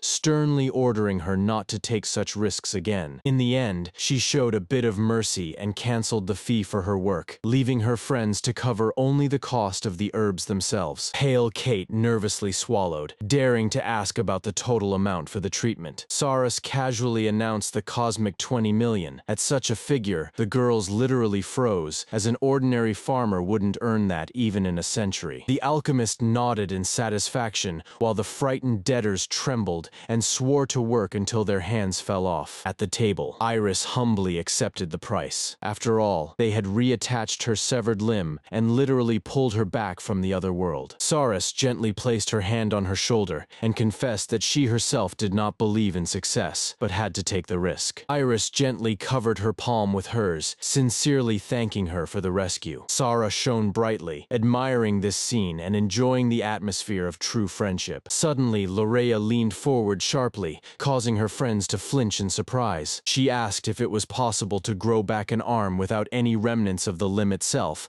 to which the manager calmly nodded. Iris froze with her hand near her face, contemplating with growing anxiety what such a generous offer might lead to. The face of Sarasa suddenly became predatory. She slyly squinted and hinted at endless retribution, throwing the team into panic once again. Her sinister laughter finally crushed the girls. The prospect of eternal free slavery became terrifyingly real. Drenched in cold sweat, Iris cautiously raised her hand, pleading to slow down and coordinate the payment schedule. Saras quickly changed her tone and playfully winked at Lorea. As her best employee, she had full insurance in case of any injuries. At the table, a girl in a beret asked the rescued to tell what they are capable of. The dark-haired woman instantly blushed and began to apologize, but the hostess smiled and advised her to relax. The guest swallowed hard and submissively accepted all the conditions, ashamed of her pitiful state. Suddenly, Suddenly, her stomach growled loudly throughout the room, flooding her face with a deep blush. The landlady kindly ordered to prepare dinner, promising not to charge the food to their debt. Both girls waved their hands in panic, refusing such luxury in turn. Then the girl in the beret unambiguously sent them to the bathroom. Her gaze became piercing. The dark-haired girl almost cried, deciding that she smelled worse than a pig in the mud. The landlady calmly remarked that yesterday's wiping with a towel in bed is hard to call a normal wash. She categorically stated that she would not tolerate dirt in her home, cutting off all avenues of retreat. When the light-haired girl innocently confessed that she had completely undressed them for washing, the dark-haired girl asked tensely who then had dried her off. In a sudden memory, the moment when Sarasa personally wiped the helpless Iris right in bed surfaced. Realizing that it was the owner herself who did this, she cried out in unbearable shame. Iris and her blonde companion finally managed to catch their breath in a warm bubble bath. The stress retreated reluctantly. Iris was on the verge of tears while the cheerful Sarasa urged them to wash until they shone. Later, they gathered around a round table, and Sarasa suggested discussing the encountered monster in detail. A quiet agreement sounded over the plate of dried meat. Iris raised her hands, indicating the enormous size of the monster. She described a four-armed bear that towered over her by at least 2 heads. The battle erupted before my eyes. The fire-breathing monster proved invulnerable to the blade, and its stone claws instantly knocked the sword from Iris's hands. The blonde shuddered and added that they had run without stopping and reached the village in just 20 minutes. Saras focusedly raised her finger, analyzing the mentioned poison and flame. The girls huddled together, asking in horror whether their settlement was now safe. The conclusion sounded like a verdict. All the clues pointed to the hellish grizzly. Iris slammed her hand on the table in outrage upon hearing from Sarasa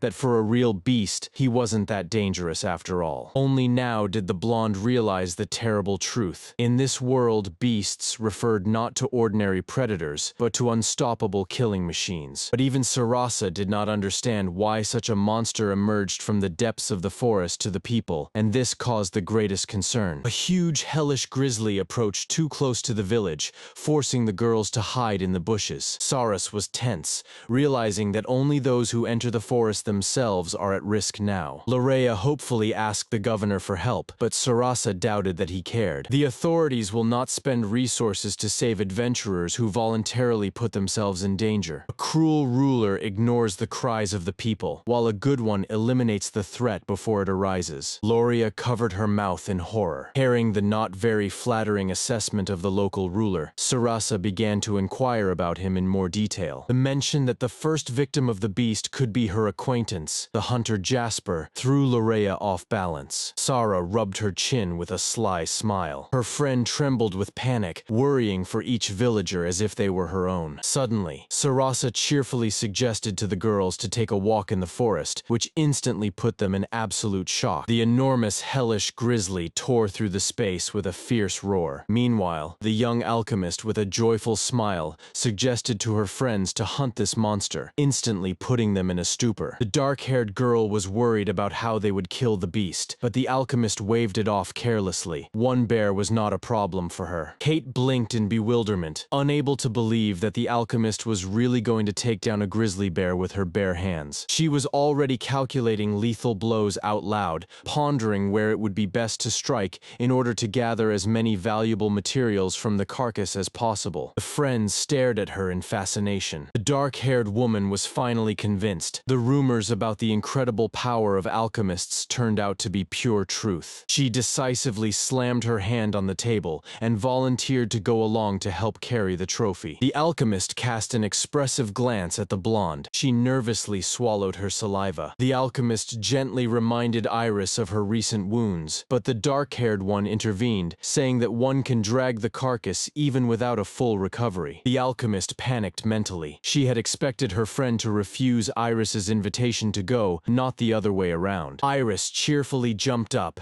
and reported that she was also joining the hunt, shocking both girls. Iris passionately insisted that no bear would stop her, while the other girls awkwardly watched her enthusiasm. Kate suddenly suggested canceling the trip altogether and staying home. Iris flinched. The thought that she had become a burden instantly crushed the girl. Saras ruthlessly finished her off. In such a state, she would only cause problems on the mission. Although in her mind, Sarasa acknowledged that extra hands would be needed to transport the bear. Iris pleaded for a compromise with tears, but received a harsh refusal. The wounded must lie down to avoid putting others at risk. Eris's soul literally flew out while she was being sent to sleep. However, Sarasa suspected that there was some deep personal motive behind this stubbornness. At night, the shop plunged into silence, and Sarasa happily set to work on the preparations. She cheerfully instructed the patient to sleep and regain her strength. The tall tracker stood before the squad for the first time, and beside his powerful stature, tiny Sarasa seemed like a mere child. The morning has come, and the hunting party set off into the forest. Sarasa, Kate, Iris, and the hired tracker Jasper. Jasper immediately warned that he would not fight the monsters. Saris was completely fine with this. She only needed his sense of smell for the prey. Saris sharply tightened her combat gloves. If hell breaks loose, she will take down the beast herself, and the others must flee immediately. Already in the forest, Iris sat down in the grass and bitterly cried, still consuming herself with thoughts of her own helplessness. Suddenly she froze in surprise. Behind her stood Sarasa, holding some kind of gift for her. The hunter warned the girls to run as soon as they smelled something frying,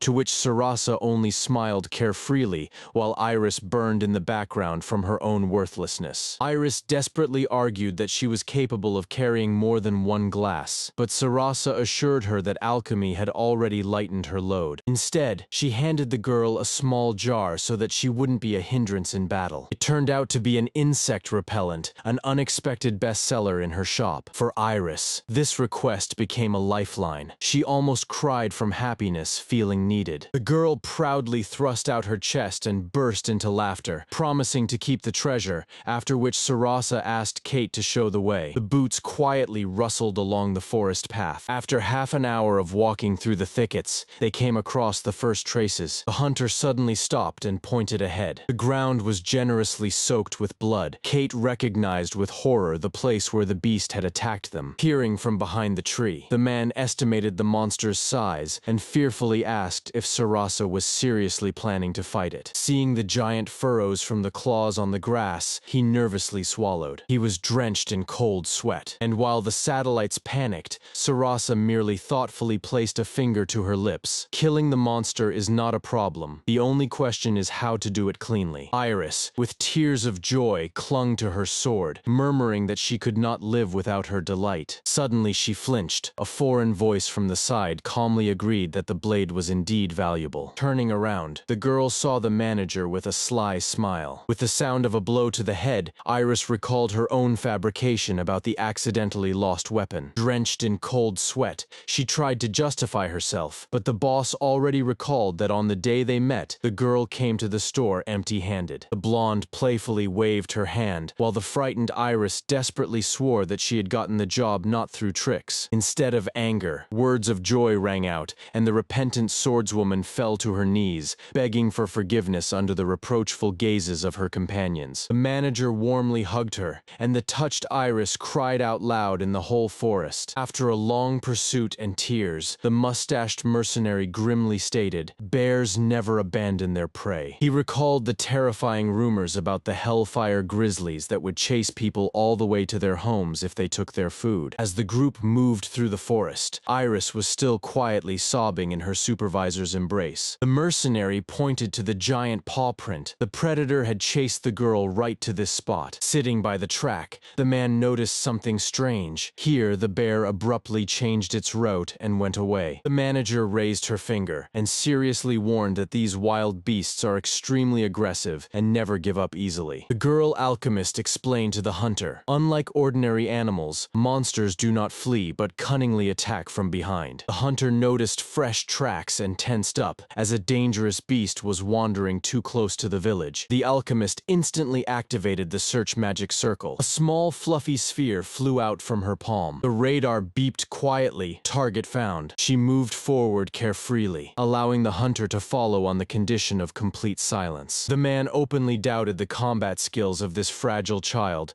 while she nervously smiled, recalling her real, much more terrifying mentor. A huge bear appeared behind the trees, lazily scratching the bark. The group silently approached him through the thicket. Creeping almost up close. They examined all the might of the beast, which indifferently scratched the bark and was completely unaware of the danger. Having assessed the perfect moment to attack, the alchemist casually stated that she would simply break the beast's neck. Her partner stared at her in silent shock. The alchemist calmly clarified that this way they would not damage the valuable materials for collection, leaving her friend blinking in disbelief at the absurdity of the plan. With one powerful leap, the girl kneed the monster right in the neck. A loud crack echoed, and the giant body instantly fell dead. Saras wiped the sweat from her forehead and sighed with relief. The rest of the crew stood frozen with their jaws dropped. The dark-haired girl began to panic and apologize for her doubts, to which Sarasa merely reminded her that she breakfasts with such monsters. In fact, the alchemist was better at hand-to-hand combat, as training with weapons required significant expenses. The blonde asked in confusion why she needed a sword at all, and Sarasa explained with a smile, intact ingredients are worth significantly more. She always relied on magic and physical strength, as training her own body could be done completely for free, but the repair of worn-out weapons always brought her to tears. With skillful movements, Sarasa cut out the still warm, fiery iron from the carcass. Zdorovany was impressed by her surgical precision, and the girl was glad she had guessed to break the monster's neck before it would have burned its gland. While the alchemist skillfully gutted the carcass, the rest of the squad was visibly shaken by such a gruesome sight. A row of cans with trophies quickly rose before them, while Sarasa was about to pull out her eyes as well. The dark-haired companion realized with horror that her fiercest enemy, the hellish grizzly, had just been crushed like a fly. Wait a minute, this color, the alchemist suddenly breathed out in fear. Saras was hurrying to gather the entrails while they were still fresh, and the stunned Iris could only wonder how quickly she managed it. In her palm shone the plucked eye of a hellish grizzly, which would normally be dazzlingly white. However, it turned out to be blood red. The girl stood frozen in confusion over the fallen monster, not understanding the reason for such a horrifying change. The darkness concealed the details. Suddenly, a scream echoed in the mayor's residence. The old head and hunter Jasper turned pale upon learning about the rabies of the hellish grizzlies. The young alchemists grimly confirmed the worst suspicions. The very name of the beasts foretold death, driven mad by hunger. These fiery giants can incinerate any human settlement to ashes. Without their beloved magical ore, infernite, grizzlies abandon their mountains and turn into a pack of ruthless predators. Jasper informed those present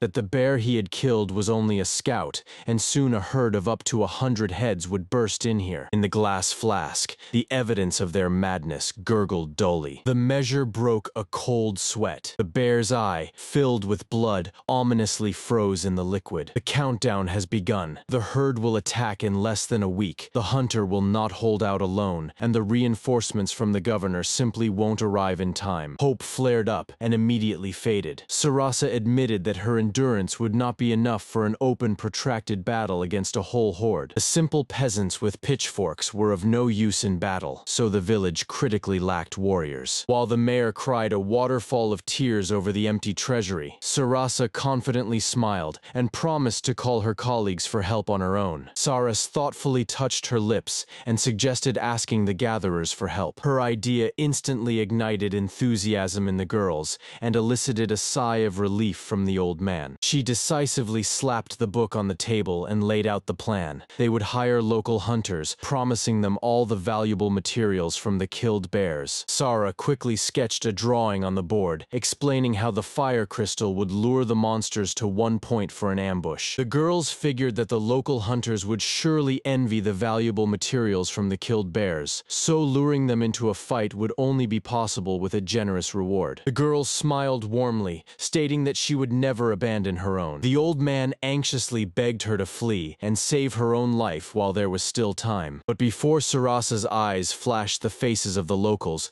whose boundless kindness helped her find a true home here, Saras firmly replied that she would never turn away from the people with whom she had already experienced so much. The friends smiled sincerely and gave a thumbs up. They were also ready to fight. Everyone silently leaned over the map of the area. She firmly knew, together they would definitely break through. The palm decisively lay on the table. The team gathered in the room to plan the defense of their village. The second day of preparation for defense has begun. The door swung open sharply. Breathless Iris Iris and her partner burst into the store, bringing bad news. They called the manager loudly. Saras shook. The blonde sighed that almost all the collectors had fled the region. Iris angrily explained the reason. 2 cowardly mercenaries had blabbed to the village about a fierce grizzly, and the frightened people simply scattered. The warrior clenched her teeth in guilt, scolding herself for the confrontation with that beast while Sarasa assessed the new scale of the problem. The manager gently touched her shoulder. If it weren't for Iris, the village wouldn't have learned about the attack at all. At the bewildered question of what to do next, Sarasa cheerfully smiled and assured that everything was under control. But as soon as she looked away, her face twisted in panic. She nervously grabbed her head, mumbling with a strained laugh that she really hoped so. Sighing bitterly, Sarasa could only dream of destroying her enemies with a snap of her fingers. The work did not wait. Lorea brought lunch straight to the table, where the manager was continuously brewing stamina potions and creating fire crystals. Saras thanked with a nod for the brought food. Sarasa confidently declared that she would be preparing fiery magical crystals. She started to finally crush the fragments, throwing them directly into the cauldron. Usually, the raw material was carefully cleaned of impurities for this purpose, but Sarasa immediately showcased the already prepared rough stone. She continued to stir the brew, gently pouring in the magic of flame. Saras explained that the hellish grizzly is indifferent to the quality of the bait, but a failed plan would mean financial ruin for her. The friend looked at her with eyes shining with delight. Saras just smiled nervously. Saras smiled crookedly, acknowledging that her entire case was at stake. She measured the cauldron with her gaze, estimating that 2 more batches were needed for the perfect trap. The imagination painted the worst: complete bankruptcy, farewell to friends, and a shameful return to work with the mentor. A heavy silence hung in the air. Sarasa sighed resignedly, acknowledging that all expenses would only be covered by the carcasses of the killed bears. The friend stepped forward decisively and asked how else she could help. She quickly blinked, wiping away tears, ready to go all the way. Saras blushed and trembled with emotion, barely holding back tears from her friend's warm words. Lorea blushed with emotion, squeezing a fluffy pom-pom in her hands. She tightly clasped Sarasa's hands and emotionally asked her to stay and live in their village forever. In just a moment, the sadness evaporated. The girl joyfully exclaimed her agreement to the new task. Sara instructed her to immediately gather, bring, and wash the herbs from the garden, and sincerely, warmly thanked. While Lorea quickly scurried away, the alchemist called out to Master Geberk. Near the newly built fence, Kate and Iris proudly reported that they took the initiative and securely fastened the ropes with triple knots. Evaluating the work, Sarasa hoped that this barrier would withstand even the worst developments. The defense plan was clear. A massive palisade would block the bears of Hellfire, while a regular fence would protect the village perimeter. Inspired by the work of the peasants, the girl took up the hammer herself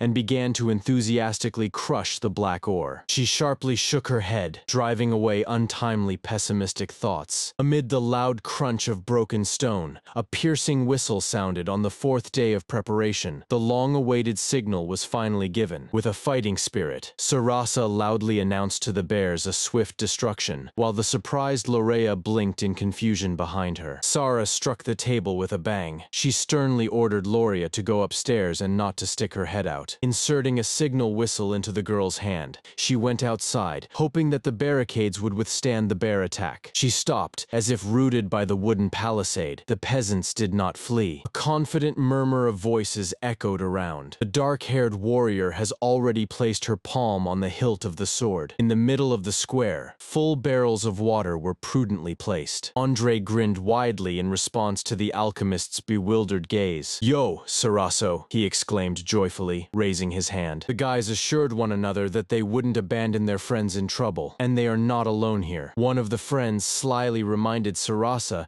that she seemed to have forgotten to mention someone else. The girl blushed deeply and muttered that she was actually grown up, but barely held back a happy smile. 2 older hunters laughed heartily, promising not to flee the battlefield like cowards. The last doubts disappeared. Sarasa clenched her fist tightly and pointed at the prepared boxes of healing herbs and antidotes. She shouted that together they would definitely overcome the beasts, and the armed crowd responded to her with a single battle roar. For our village, the girl unfolded the magical radar in the middle of the camp and instantly turned pale. pale from what she saw. She counted 20 targets that were rapidly approaching. The bears took the bait, a sharp turn to the team, and an order to immediately take combat positions. There is nowhere to retreat. We will have to fend off this wave. The bushes cracked open, releasing angry bears onto the clearing. Predators pushed forward as a solid wall. One of the monsters loomed over the group like a hairy mountain. The deafening roar shattered the air. The guys behind nervously gasped for air, completely unprepared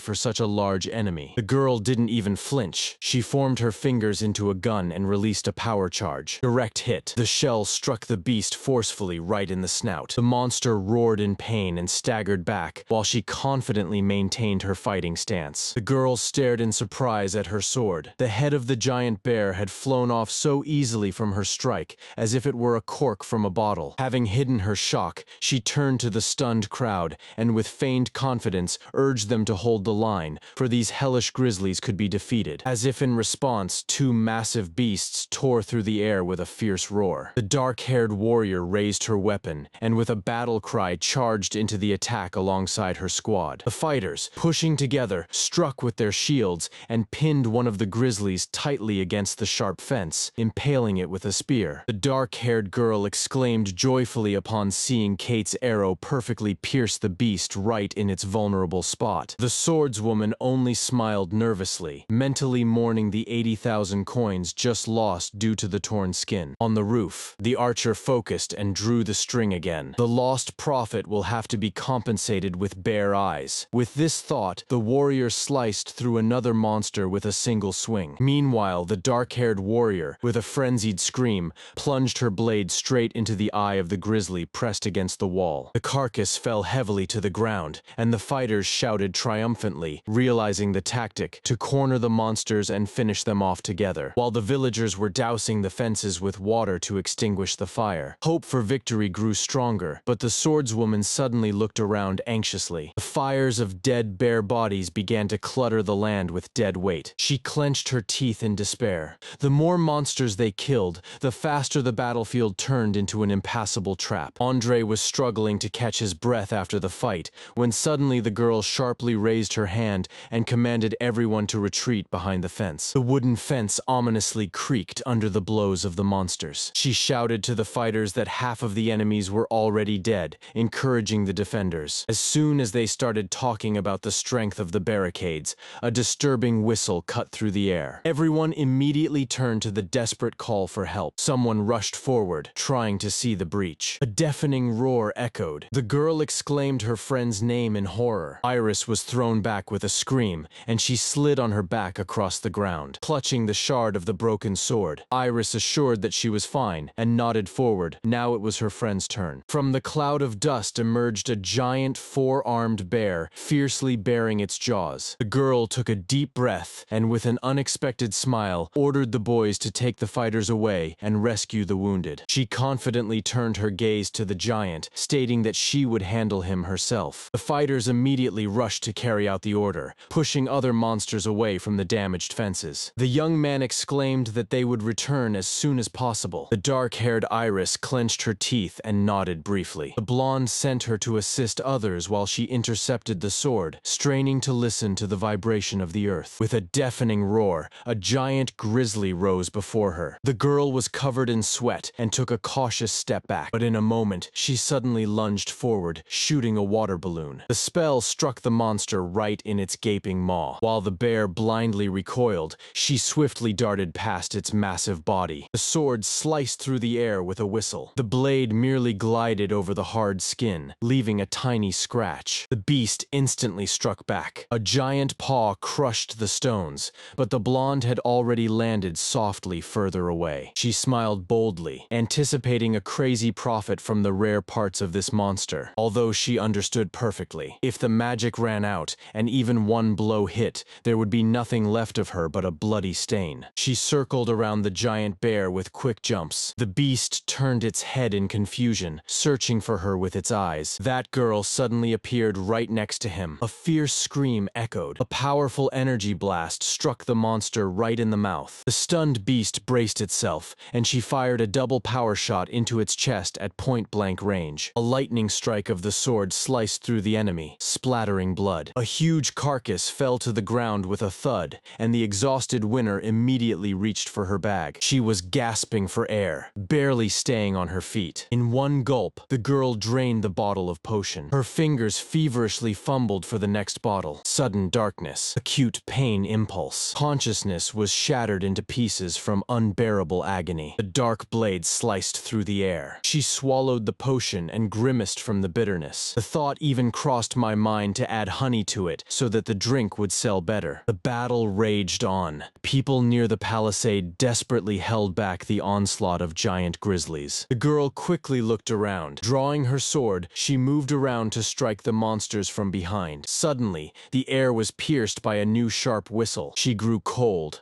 All the hunters were fighting nearby, so one of the beasts broke through the defense. She grimly deduced that when all the fighters were holding back the beasts on this side, one grizzly would inevitably break through the defenses somewhere. The alarm signal was coming straight from her house. Realizing with horror that little Lorea was trapped there, she rushed to help with all her might. The girl joyfully raced ahead, shouting her friend's name. While running, she stunned her teammates with a scream that her own shop was being attacked. The bewildered archer could only stare blankly after her. Local soldiers cheerfully encouraged the girl, promising to drive the bears back into the mountains by themselves. Suddenly, she let out a sharp gasp of horror. The girl rushed home as fast as she could, not believing that the beasts had broken through the barriers. At the sight, she encountered a completely shattered massive fence. The recently restored garden and carefully maintained yard have turned into complete ruins. With despair, she looked at the huge face of the culprit, mentally mourning her home. While the bear shamelessly rummaged through the debris, she clenched her fist until it cracked. The beast turned around in surprise and froze upon seeing her right behind him. The girl's eyes darkened with rage, and she promised through clenched teeth to turn him into meat. The predator roared and swung its massive paw, but she easily dodged the blow. Her gaze gleamed maniacally, and with a lightning-fast lunge, she delivered a devastating blow with her sword. Saras flew out of the house in a flash, crashing through the debris to make her way. The air was cut by a sharp jerk. The black bear monster stared at her in surprise, but he instantly recovered and confidently grinned, gathering strength for the attack. The beast tensed up intently, his silhouette blurred for a moment from the tension. The malicious grin did not leave the enemy's face. Dharma delivered a devastating kick to his swollen belly with a running start. The creature was cast aside like a rag, and the girl fiercely shouted at the arsonists while simultaneously searching for Lorea with her eyes. "My perfect lawn!" Sarah shouted wildly, raising her fist over the beaten enemy. A deafening blow forcefully slammed the monster into the ground. Immediately after this, a lightning vertical strike hurled the heavy carcass high into the sky. On the stairs of the building, the tearful Lorea finally appeared. The girls sighed with relief upon seeing each other alive. Hearing that there might still be enemies outside, Sarasa ordered her friend to hide, and with a maniacal gleam in her eyes, set out to create a real massacre. Saras blinked in confusion, looking at the people near the broken palisade. Black bodies of slain monsters loomed over the remnants of the tree. The men conversed with relief among themselves. The morning sun broke through the clouds. The battle finally ended. A new day has come, and only the shattered fence of the shop reminded of the night attack. Birds sang carefreely over the yard. In the bedroom, the exhausted Sarasa trembled under the blanket, pleading with Lorea to bring water. The girl was shaking from the exhaustion she had experienced. As soon as Lorea raised the glass, Sarasa's body was seized by a terrifying convulsion, and she screamed wildly. A friend rushed to help her sit more comfortably in bed. When Lorea asked about the bear attack, Sarasa admitted that all fear had retreated immediately with her appearance. Saras laughed joyfully, shining with warmth next to her friends. Her face softened, and she smiled thoughtfully, preparing to pay tribute to everyone. She smiled warmly, adding that this victory is largely due to the efforts of everyone. Lorea smiled warmly. It was only thanks to the Sarasa medicine that the residents survived the bear attack without severe losses. The alchemist raised her nose,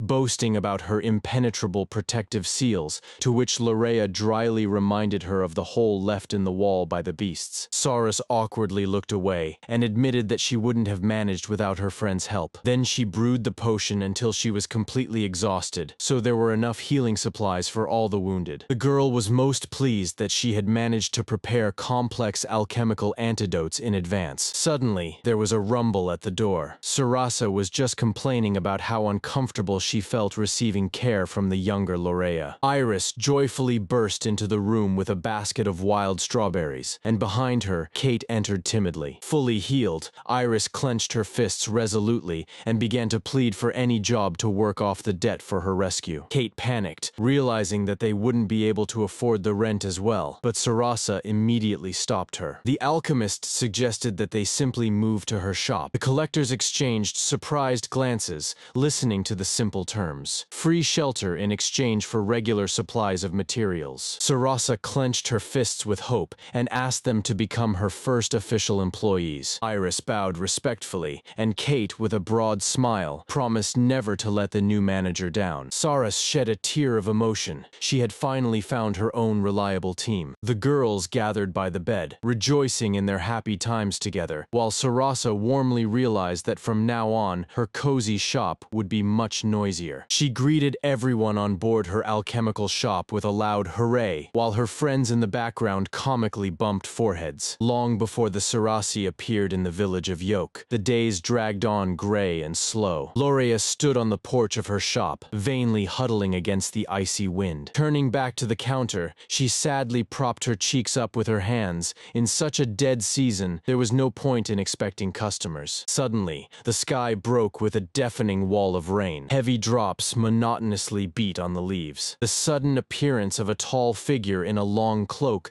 unexpectedly sliced through the sleepy silence. In the dim light, small sparks flickered, barely noticeable. The white floral pattern stood out sharply on the black fabric. Embroidered branches intertwined whimsically at the edges of the clothing, like living vines. The double doors flew open with a bang. The heavy boot thudded into the wooden floor. How Lorea flinched and nervously forced out a greeting. Her hand instinctively jerked towards the signal bell to call for help, as the stranger radiated a pure threat. However, the girl froze in terror, with her heart racing wildly as the guest under the hood silently loomed over her. The heart was pounding wildly in the chest, and cold sweat rolled down the cheek. The girl sighed with relief behind the counter, when suddenly a figure in a cloak emerged silently beside her. The stranger pointed to the shelf and directly asked if those bottles contained potions. The girl froze in confusion. Could it be that the gatherer is sniffing out new hunting grounds? She nodded, and the guest immediately shifted the conversation to the village itself. Upon learning that unsold potions have to be simply thrown away due to a lack of buyers, the figure in the cloak sighed in disappointment. The girl admitted that without the local alchemist, outsiders cannot earn here, although the village is perfect for a peaceful life. The client politely thanked for the information. A barely noticeable satisfied smile slipped out from under the deep hood. She thoughtfully inquired whether it was easy to settle down here. Promising to return soon, the mysterious guest headed for the door. Later, the girl emotionally recounted how she tried to find the client that same evening, but she simply vanished into thin air. She paused for a moment, finding no threat in her behavior. This story over a cup of tea greatly intrigued her friend. Over tea, Lorea worriedly confessed that the mysterious guest had not registered at the hotel and had not stayed with any of the neighbors. Her friend suggested that she simply went home. However, that evening it was pouring like from a bucket. No one would dare to embark on a long journey in such a downpour. Suddenly, Lorea remembered another chilling detail. Upon entering from the street, the client left no wet traces on the mat. Moreover, she communicated exclusively with her. A friend asked in horror if it was a ghost, but Lorea panicked and started waving her arms, assuring that she had asked people about it. A tense silence hung in the air. Both nervously swallowed their saliva. Lorea tried to find a rational explanation. The stranger was wearing an inconspicuous cloak, so she might simply not have been remembered. The interlocutor shattered this theory. Without a crew, the journey to the city would take several days, and the guest was dressed too lightly for a night in the forest. She asked with suspicion what this woman looked like. Lorea's cheeks instantly flushed. She dreamily recalled the tall and handsome figure. The conversation gradually faded over the empty teacups,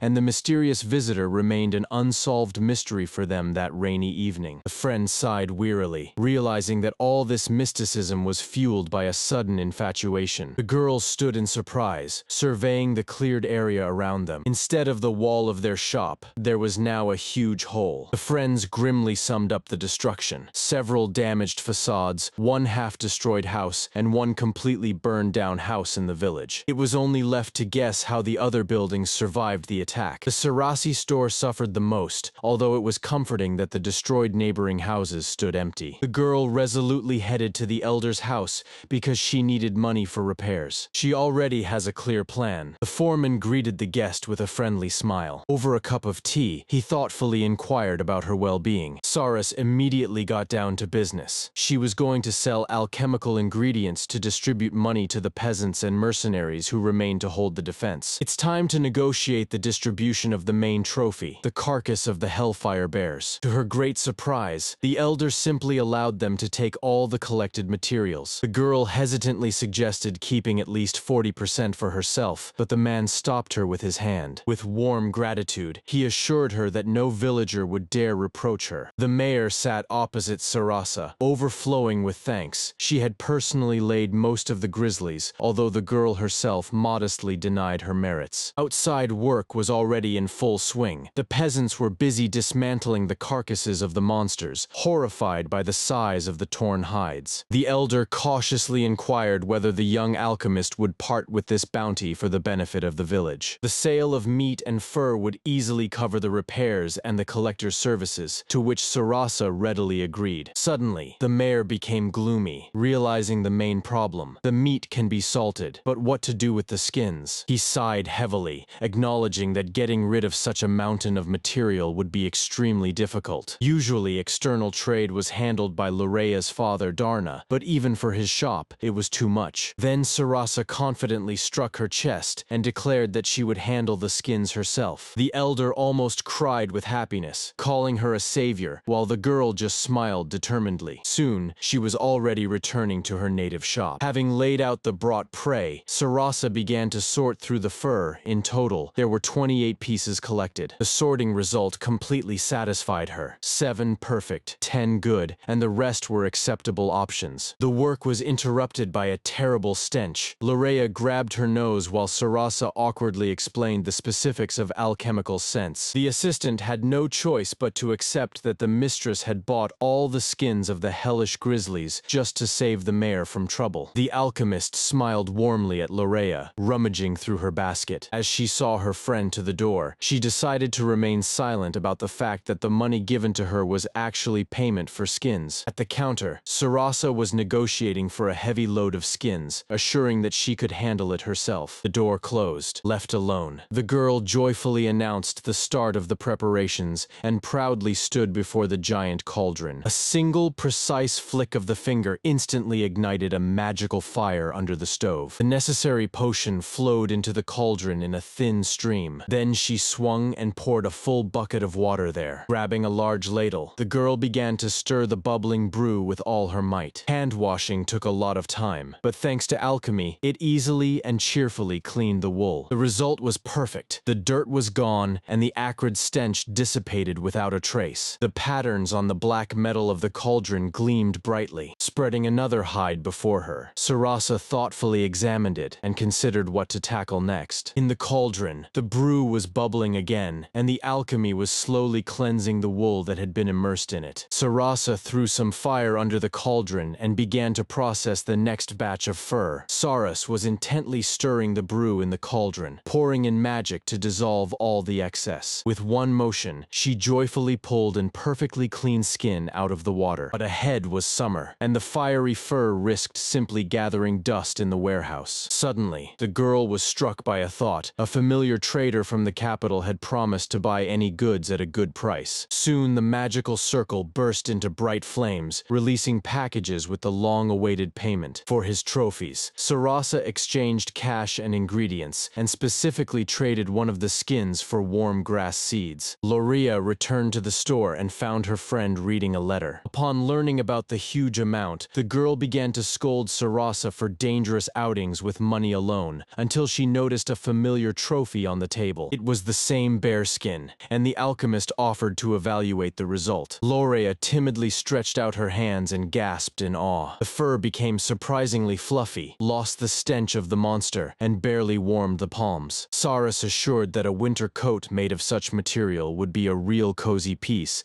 and Lorea immediately daydreamed, imagining herself in this comfortable outfit. Both friends gasped in delight, unable to tear themselves away from the remarkably fluffy fur. Saras loudly thanked, and her dark-haired companion immediately started helping to pack the things. Saras thought that the fur could be sold as fabric right now, as winter comes early for seamstresses, stretching sweetly. Sarasa sighed contentedly. She had finally gathered the money for tomorrow's store renovation, but the girl suddenly interrupted her, wanting to suggest something. Meanwhile, next to the dull thumping, a wooden box was placed in its place. The packaging was finished. An offer? Sarasa exclaimed in surprise, and her friend replied with an unexpectedly serious, unwavering gaze. Smiling broadly, Lorea suddenly suggested introducing something new for their shop. Saras was frozen in confusion. A massive slab with magical seals towered next to the brick sink. The black stove and cozy tea set became the first strokes on the sketch of their future kitchen. But the owner of the house hesitantly reminded that technically she already has a kitchen. Saras lit up with excitement as soon as she imagined her future kitchen. The alchemist joyfully disagreed. Since there is neither a stove nor a kettle here, this is the best chance to build everything from scratch. Her friend irritably clarified that a real kitchen was needed for cooking, which only caused surprise. The girl blinked her eyes in confusion. After looking at the completely empty kitchen, one girl cheerfully volunteered to cook, while the other awkwardly admitted that she didn't know how to cook properly. At dinner, they decided to cook together. With the arrival of Iris and Kate, shared meals would significantly save money. Suddenly, the wall burst apart with a crash.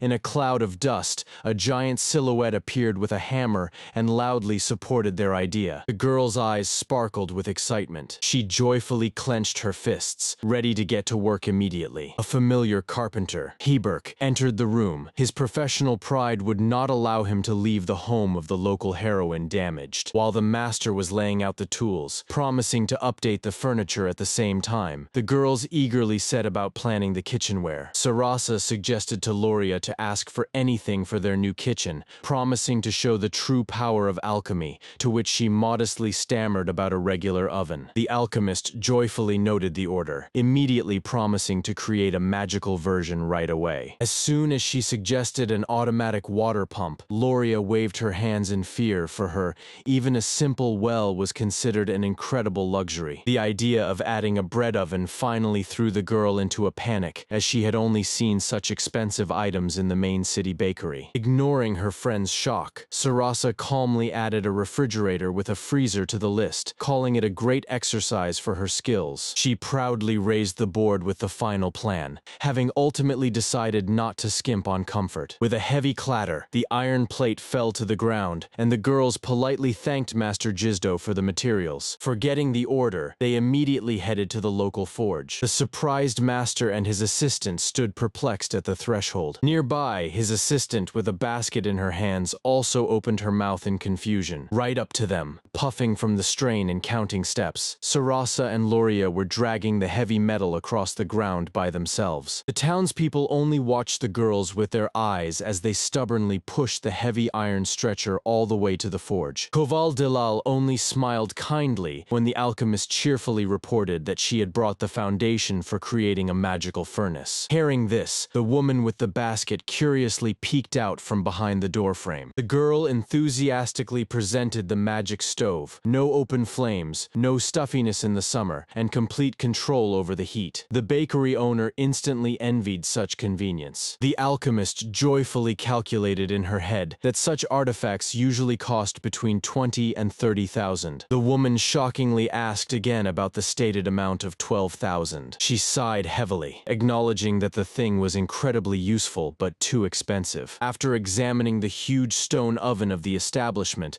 the girl clarified that the price also depends on commercial use and delivery. While the owner was calculating the new price, the alchemist suddenly panicked. She didn't even notice how she had automatically switched to the mode of an intrusive salesman. salesperson. The woman strictly instructed her not to put pressure on herself. The girl froze in fear. And here the baker winked cheerfully. She is buying. Without the daily hassle of shopping and chopping wood, this purchase became extremely profitable. She proudly stated that she and her husband would easily master the artifact, although the girl anxiously reminded her of the need to infuse it with their own magic. The alchemist reassured her, explaining that the magical crystal inside would last for a full 30 years of work. The deal was successfully completed. The girl immediately offered 2 slabs at a nice discount for $27,000. Next to Larea was overwhelmed with joy, amazed at how skillfully her friend managed such a large sale. She happily clenched her fists. It was the same longed-for big order into which she had vowed to pour her whole soul. The assistant joyfully clenched her fists, exclaiming that everything turned out wonderfully for Sarasa. Meanwhile, the gatherer returned to the shop, proudly carrying a whole basket of fresh wild mushrooms. The work on the magical stove began with the foundation. The compass smoothly drew a perfect circle on the iron plate. Saras dipped the pen into the shimmering ink and carefully transferred the pentagram from the alchemical manual onto the metal. My friend watched the process in fascination, mumbling that drawing runes looks extremely complicated. The alchemist did not stop working and calmly disagreed. For her, it was a usual matter. Saras showed her friend the finished, evenly inscribed rune plate with satisfaction. Then she firmly pressed the heavy tool against the marked point on the metal. A loud clatter echoed through the workshop. The girl skillfully drilled the necessary hole in the metal with a heavy tool. Together, they carefully assembled the 2 painted plates with a characteristic click. The ready panel was securely fixed in a large wooden box, pre-insulated with special clay and equipped with a temperature lever. Final effort. Sarasa breathed a sigh of relief as the heavy structure was lowered directly into the giant cauldron. At that moment, the container illuminated the room with a bright magical flash, causing the assistant to gasp in awe. The final touch remained. Securely fill the gaps with resin for waterproofing, and the brand new stove will be completely ready for use. The guide closed with a dull thud. The work was finally completed. The chef and his assistant breathed out in awe, examining the result. Outside the house, the birds were chirping peacefully. Saras presented them with a ready-made magic tile. She had arranged a convenient cabinet underneath, and the temperature could now be adjusted with a regular slider. The girl showed the settings, explaining that the right edge of the scale produces the strongest fire. Winking, she added that the magic automatically fuels the stove and suggested the chef check it out in action right away. The cook leaned over the stove with curiosity, figuring out how to turn it on. The man confidently grabbed the frying pan, skillfully tossing the vegetables over the new burner. In an instant, a fresh hot dish was already steaming on the plate. A piece of butter instantly melted with a loud sizzle on the hot metal. The cook exclaimed with satisfaction that everything was working perfectly, and the woman next to him clapped her hands in delight. She reminded that the mayor recently paid generous compensation to the villagers for the attack of the hellish grizzly,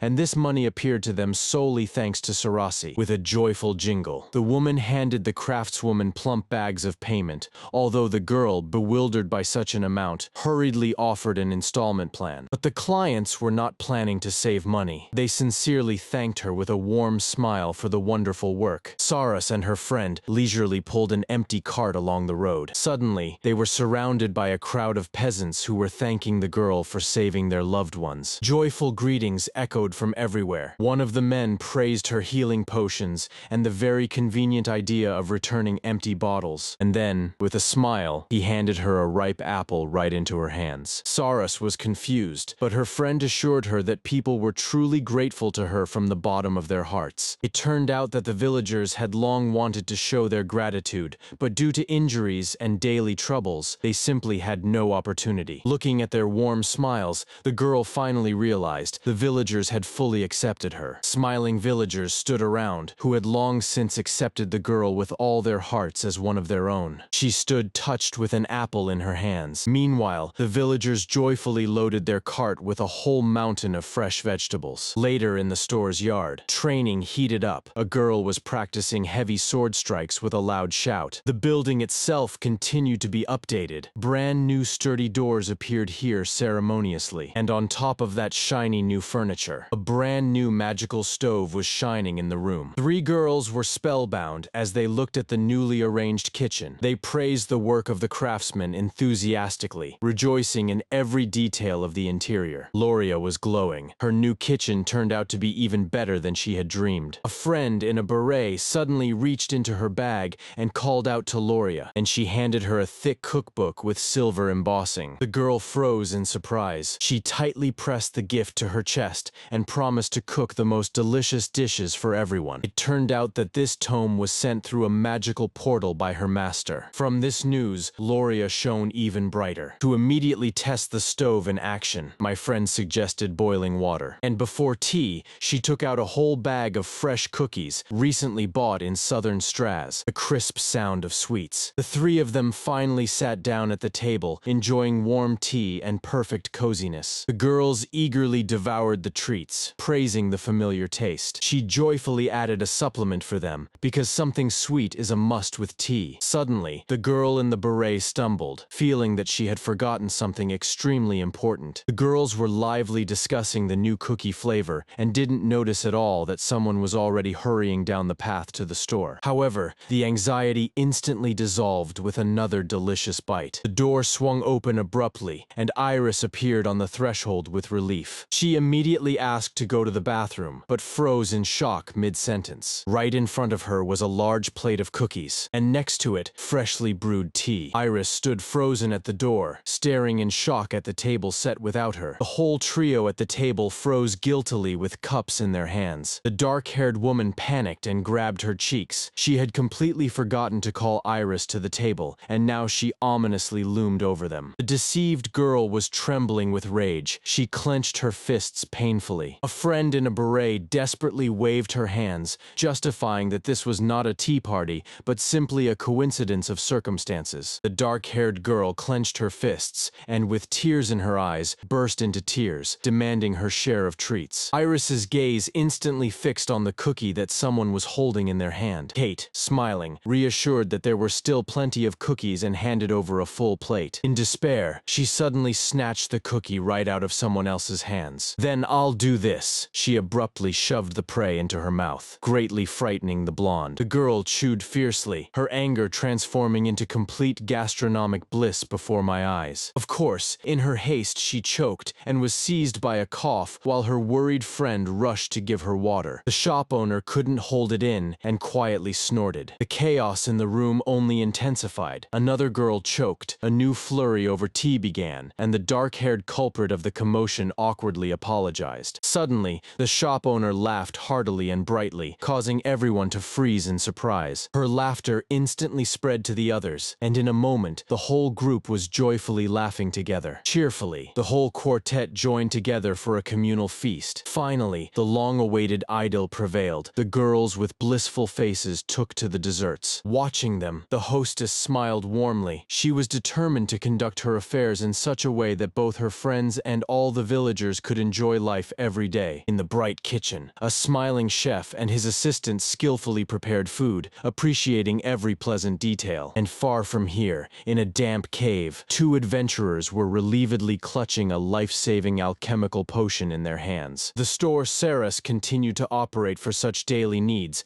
while its little owner amusingly yelled at her friends, strictly forbidding them to go on adventures without her. This time, their attention was drawn to a bizarre creature with bat-like wings. On the table, they unfolded a poster about the search. They needed the fangs of the ice bat for the sacrifice. Saras explained to her friends, "These fangs will be the perfect freezer for their updated kitchen." But there was one problem. The girls did not know the forest at all, and for some reason, the local gatherers did not bring such prey. Buying magical crystals instead of them turned out to be too expensive and time-consuming. At that moment, the door opened, and a familiar trio of veteran hunters stumbled inside. The guys appreciated the fresh renovation, while Sarasa modestly acknowledged the work of the local craftsman. Without wasting any time, the girl immediately asked Andre about those very bats. Andre first recalled a completely irrelevant story about a bandit raid near the shop, not connecting it in any way to those bats. He clearly recalled that their territory lay in the northern caves. Although a second earlier he was blinking in confusion until Gil reminded him of the tales of another mercenary. Saras showed a drawing on the poster, and Andre nodded confidently. confidently. It was definitely the same predator. Why was no one catching them? The answer turned out to be ridiculously simple. They simply weren't being sold in the market. Andre awkwardly scratched the back of his head. They had never hunted these monsters themselves, but he immediately understood that such long-lasting ingredients would definitely be useful to the alchemists. The bespectacled man with a smile stated that these trophies have always been considered junk that is simply not worth collecting. Saras pointed to the poster with the dubious merchant, and suddenly everything clicked for the mercenary. He irritably grabbed his head, realizing the deception, although the girl suggested that the con man's words might have turned out to be true. Meanwhile, Kate hesitantly shuffled next to Sarasa, unable to bring herself to join the men's conversation. The conversation was interrupted by a timidly raised hand. A magical illustration from the guide unfolded before my eyes. She described ice-clad bats, ordinary inhabitants of deep caves. These creatures did not attack people. Instead, they used their fangs to instantly freeze fruits. That's how they made food supplies for the cold winter. The value of their fangs depended on the strength of the frost, so young animals up to 5 years old were absolutely worthless. But due to their rapid reproduction, these innocent creatures have become a real plague for fruit orchard owners. Saras admitted that only the appraiser Leonora could accurately determine the age of their prey. Suddenly, the girl froze, wondering if there was a way to find this out on her own. The mercenary sighed resignedly, regretting his own helplessness. The girl put on a scholar's hat and joyfully announced that they were heading for field practice straight to the bat caves. Andre hesitated and tried to gently refuse, hinting at her weakness. But she shone even brighter. She desperately needed the fangs of these monsters. The boy awkwardly laughed and quickly corrected himself, admitting that such a fierce girl should definitely not be judged by her appearance. Before his eyes, the moment still stood when she mercilessly smashed the gigantic monster. "Do I really look like I can't fight?" she exclaimed, to which Andre nodded without hesitation. The demonstration of strength ended in a pitiful tremble under the weight of 2 buckets, and all she could do was comically puff out her cheeks in indignation. Moving on to planning, the girl reminded that during the day, bats sleep soundly under the ceiling. And then she completely bewildered Andre with the advice to take an umbrella with him. The boy's imagination quickly painted a downpour of feces, while the girl, smiling, warned everyone about the expected chocolate rain. It just turned out that their company never had either luxurious umbrellas or even ordinary raincoats. The girl smiled slyly and summoned the magical air shield. The barrier perfectly repelled dirt, but Andre realized with horror all the deflected filth would fly straight at those standing next to the dome. Then she pulled out the fully packed backpack, and the boy grimly agreed to the adventure. And the girl was genuinely impressed by how quickly he understood her subtle metaphor about chocolate. The young man in the bandage seriously advised to stock up on cloaks for the future, and his partner eagerly agreed. He had no desire to smell like shit again. He finally came to the bitter truth. Despite all these strange hints about chocolate, sudden enlightenment, the girl stood frozen with her mouth agape in shock. While going on business, the girls entrusted Lorea with overseeing the shop and not letting any troublemakers get away with anything. Waving goodbye, the company set off on their journey, while Lorea remained to warmly wave them off from the shop's threshold. The blonde doubted whether they could handle the hunt without support, but the little manager quickly reassured her. The local bats are weak. One of the mercenaries warned urgently to stay alert, as these bats once froze careless people to death. They also did not blow up the entrance with dynamite. The noise drove the pack mad, and they tore them apart with their icy fangs. The girl unfolded a magical air wall and resolutely led the squad into the darkness. The dark-haired archer suddenly doubled over from the unbearable stench. While the girls were nearly fainting from the smell, the seasoned mercenaries behind remained completely calm. The manager calmly explained that the alchemical ingredients smell much worse, causing genuine surprise for the blonde. Hearing that the rescue remedy would come at a cost, the dark-haired woman fell to her knees in despair, lamenting her eternal debts. Yet, even despite the price, she desperately reached for the bottle with trembling hands. She smiled a little and handed over the jar for free. The stench instantly retreated, and the girl proudly explained that the potion jewel-like filters the air without completely masking the scent. She offered perfume to the mercenaries, but they politely declined. The blonde blissfully folded her hands in gratitude for the alchemy, ignoring the dry reminder from the little one that it was a one-time charity. The men laughed heartily and admitted that for the sake of an argument, they sometimes go weeks without washing. And from these words, the manager imagined with horror the real stench of the big world. The dark-haired girl exclaimed in shock. Her companion calmly pointed a finger upward, suggesting changing the subject to something less frightening. The whole group froze, staring in bewilderment at the cave's ceiling. In the darkness, a shaggy body emerged, the edge of the leathery wing, the sharp ears of the sleeping monster. The creatures were huddled closely together. The ceiling was completely covered, without a single gap, by thousands of bats. The blonde, in despair,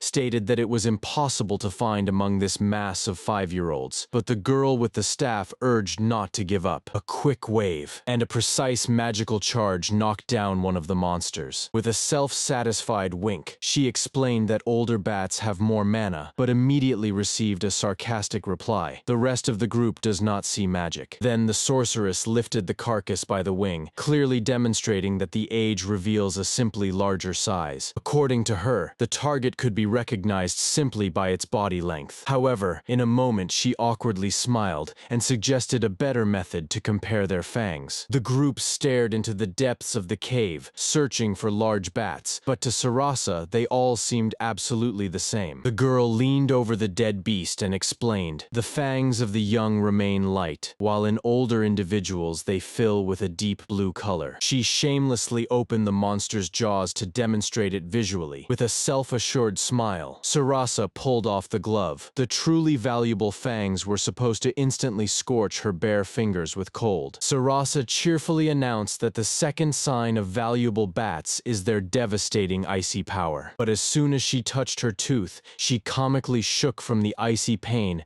and loudly rejected her idea. Kate added with a smile that the fangs of 5-year-old monsters freeze flesh in seconds, and jokingly offered Iris the prey. The age rings were clearly visible at the root of the tooth. Gil looked closely and counted 5 of them. A flash of light magic illuminated the tusk, allowing its structure to be seen in detail. Saras deftly demonstrated how to safely dig out prey, grasp the jaw from above to avoid getting pricked by sharp tips. She joyfully clenched her fists at such simplicity until Gil dryly corrected her. 5 rings meant 6 years of age. Having finished with the extraction, Kate magically tossed the carcass out of the cave with a gust of wind so it wouldn't rot inside. Gil suggested safely shooting the monsters from a distance, but his partner immediately refused to risk a collapse of the vault. Iris confessed in confusion that she wouldn't be able to notice the small differences between bats in the dark, and hopefully asked Kate about the plan of action. The girl reassured her companion, "Young bats are hanging by the entrance, so there won't be any need to sort through the targets right now. The real big prize was hidden deep inside." Joyfully raising her sword, she led the squad into the darkness. No one intended to waste energy on trifles. The descent lasted a long 2 hours. Suddenly, a giant bat hovered above them, causing the squad to freeze in shock. The manager was barely standing on her feet from exhaustion. She collapsed helplessly onto the stones while the girl triumphed. They had finally reached the right place. Estimating the size of the fangs, the alchemist excitedly commanded to begin the cleanup. In response to the manager's question about whether this catch would be enough for them, the girl playfully winked. They were still a bit short of the full quota. Suddenly, one of the mercenaries raised a finger and objected. In fact, they were quite lucky. The depressed Sarasa lowered her eyes to the jar of potion while she was reminded that it shouldn't be said that way, as life is worth much more. Exhausted, Sarasa rested on the stones while the gatherer men quietly conferred among themselves about the loot. When the boy remembered the precious potion left for him, the alchemist merely smiled slyly. He had nothing to pay her with, but her own skills easily solved such problems. The woman with angelic wings gently took Iris by the hands, assuring her that her life was more precious than the most expensive potion. The girl was almost frozen in tears of emotion, while her little companion in a beret merely sighed skeptically. Inspired by this gesture, Iris immediately ignited with fighting spirit and clenched her fists tightly, considering how to reach the bats with her sword under the ceiling. The tall elven archer unexpectedly hovered over her with a promise to cover her back, causing Iris to nearly jump in fright. The squad lined up in battle formation in an organized manner. The first arrow whistled and struck the bat in flight. The archer and the girl mage struck simultaneously, mercilessly shooting down monsters monsters with magic and arrows. In the cave, a fierce battle erupted. The adventurers were fending off a black horde that was attacking from all sides. As soon as everything fell silent, the mercenaries calmly began to pack the winged trophies into large bags. Iris's eyes sparkled with joy. She suddenly jumped forward with the blade, striking a dramatic victorious pose in front of her astonished partners. Around, entire mountains of dead bats were already towering. The team cheerfully unfolded the empty bags. It was time to rip the fangs from the monsters. Gathered over a mountain of bats, the squad began discussing the proper way to extract fangs from the monsters. The man looked doubtfully at Sarasa's hands and asked if it was safe for her to work in such equipment. He distrustfully crumpled the too thin fabric with his fingers. The craftswoman handed her the materials,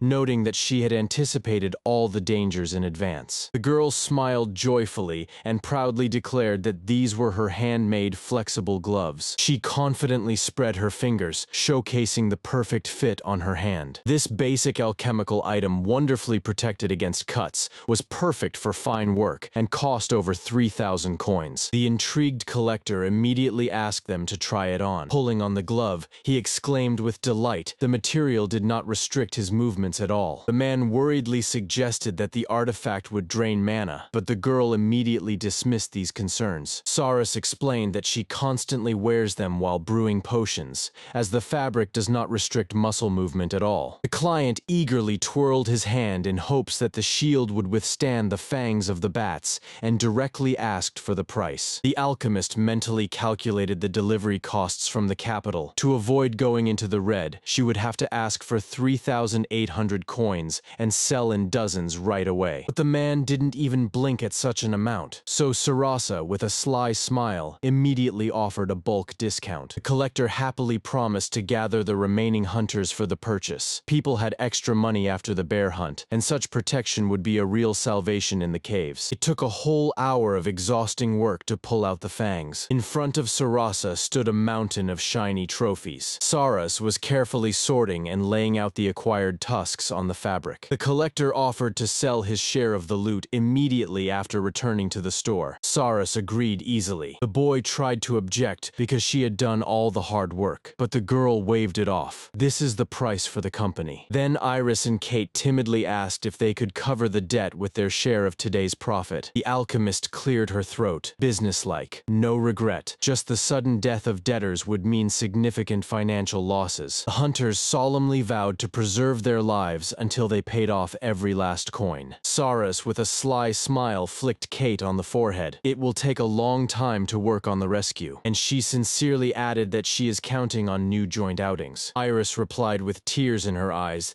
that she sincerely hopes for new shared adventures as well. The girls were frozen in emotion, with loud crying. They threw themselves around the neck of their savior, and while the collectors watched with smiles, no one yet knew what awaited them ahead. In the dim light of the luxurious office, a mysterious man listened intently to the report. "Here's how," he said quietly. A predatory smile spread across his face at the news of the new alchemist, and a shadow began to thicken over the distant village. Saras gasped in delight. Near the shop, an acquaintance hunter was joyfully waving his hand, offering to buy a whole batch of ice bat fangs. With a clatter, the men poured fresh shiny trophies onto the table, and the girls leaned over the rich haul in fascination. Saras stared perplexedly at the piece of paper. The memory pushed her back a few weeks. A familiar collector triumphantly burst into the shop with ready orders. The collector proudly laid out a whole mountain of freshly completed orders in front of Sarasia on the counter. The girl recoiled in shock. Barely a couple of days had passed, and the demand for her new gloves was pouring in like a river. And then it dawned on her. The boy smiled warmly. Among the veterans, Sarasa's reputation precedes her. People simply trust her talent. She stared in astonishment at the dozens of client names ready to pay blindly. Her cheeks flushed with emotion, and a genuine smile blossomed on her face. The gatherer threw a heavy bag over her shoulder, reminding herself that an entire guild was now waiting for her work. Darkness, silence. Her shoes creaked softly on the floor. The guy made his final argument. If such a thing is needed by Sarasa herself, then every collector will definitely want it. The girl slyly winked and immediately got down to business. For such a number of clients, she lowered the price to 3,500 coins and suggested getting back to work. work. She sincerely admitted that without the constant support of the collectors, her shop wouldn't last long. The boy cheerfully peeked out from behind the counter, suggesting they get back to business. Saras nervously explained that paid delivery of ingredients would drive her into debt, so their collaboration perfectly saves the situation for both. The agreement was made. The girl joyfully winked, promising to continue caring for his well-being, and the collector readily accepted these terms. Inspired by such support, the young man proudly flexed his muscles, promising to give his all now. Left alone, the girl thoughtfully twirled the bottle in her hands, doubting whether she had enough cauldron for such a gigantic order. In the middle of the workshop, a massive black mountain majestically towered the giant alchemical cauldron. Sarasa unhesitatingly tipped a whole barrel of thick alchemical latex inside. She firmly grabbed the wooden paddle and began to mix the solution vigorously. The mixture instantly thickened, turning into an incredibly sticky, gooey mass. Amid the loud bubbling of the brew, the alchemist mentally rejoiced that she had wisely made large reserves of raw materials. It was time to prepare for the craft. The girl quickly put on her work apron, set up wooden hand mannequins, and infused them with magic. With a playful smile, Sarasa confidently plunged the first mold straight into the bubbling mixture. The work was in full swing. To cheerful humming,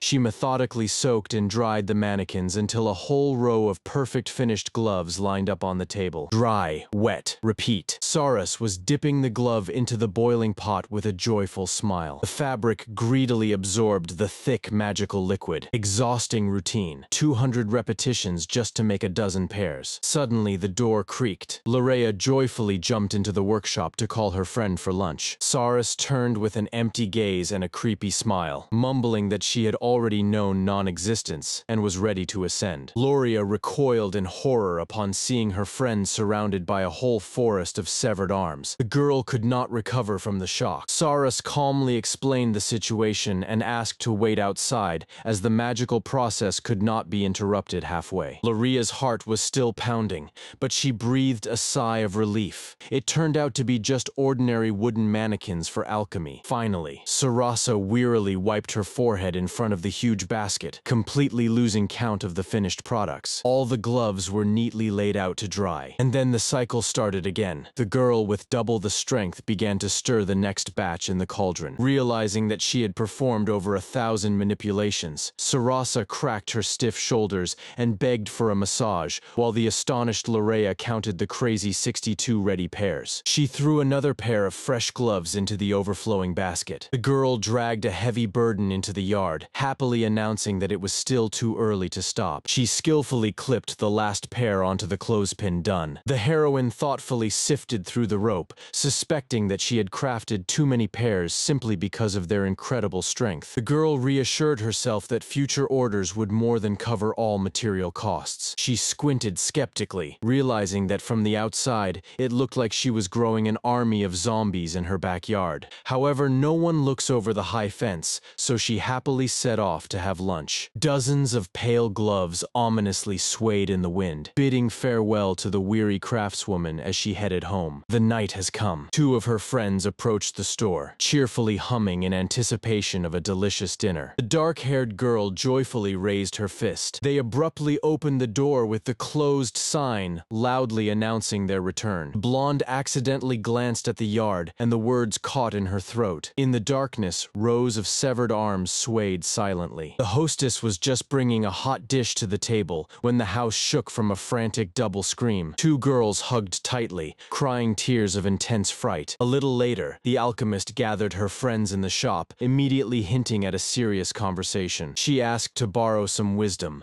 making the girls nervously swallow. Suddenly, she pulled out a box of luxurious pastries. It was a generous reward for anyone who would propose a brilliant idea. Lorea immediately raised her hand, but then she hesitated and asked to first explain the context of the problem. The conversation turned to adventurers who had recently been bringing mountains of ice bats' fangs to the store. The hostess nodded and admitted that she had put the materials to use by cooking 2 new products. Lorea confirmed that the locals welcomed these innovations with great enthusiasm. The first invention was a summer veil that reliably repelled any insects from its owner. Another is a straw hat with magical cooling that instantly became a hit among farmers in the summer heat. However, the alchemist suddenly became gloomy. This profit barely covered her past expenses for the expensive hide of the hellish grizzly. She understood perfectly that the peasants were spending money on expensive goods mainly out of kindness to support her business. For the store to truly thrive, it needed to stimulate the cash flow and raise the wealth of the entire village. She clapped her hands loudly and bowed her head, begging the girls to save her with fresh ideas. 4 girls at the table fell deep in thought. The blonde explained that the villagers were used to bartering, and cash was almost unnecessary for them. The main problem of the village was the lack of normal jobs, which is why money was brought here only by visitors. The blonde happily suggested opening her own shops and inns. The manager approved the plan and pushed a pastry towards her. Loria exclaimed in horror that the new establishments would kill her father's business, and the manager suddenly realized her mistake. Someone's hand offered a dessert to Lorea, and she began to chew it under the shocked gaze of the dark-haired girl. Suddenly, the dark-haired girl sharply raised her hand. The manager demonstratively slurped her tea, brushing off the blonde's latest idea, and insisted that the villagers should take care of the business themselves. The satisfied manager playfully slid another pastry over to Kate. The manager's face was illuminated by a brilliant idea. Just hire locals for the job and pay them in cash. The dark-haired woman immediately realized that the best investor with foreign capital in this village was the manager herself. For this offer, the girl received a double portion of pastries, and her eyes sparkled with delight. But the grand plans quickly faced a problem. There was only one skilled craftsman in the entire village with his assistant. The girls were brainstorming side jobs for the villagers that wouldn't interfere with their work in the fields. Saras gently stroked Lorea's head with a smile. She was ready to forgive anything for such a cutie. Suddenly it struck them. The peasants would weave hats, Sarasa would cast a cooling spell on them, and Lorea's father would sell the goods in the city. But no one would buy an ordinary farmer's hat. He urgently needed a stylish design. Sara entrusted this mission to Kate, recalling her impeccable taste in kitchen decor. The blonde blushed deeply, but confidently accepted the challenge. At the table, Sarasa warmly assured Kate that she was eagerly looking forward to her new hat. Having a ready plan, Sarasa went to the mayor and shamelessly took 2 pastries from the table. She winked at her stunned friends, leaving them to figure out the rest themselves. Silence. The trio exchanged shocked glances. As soon as her farewell echoed from behind the door,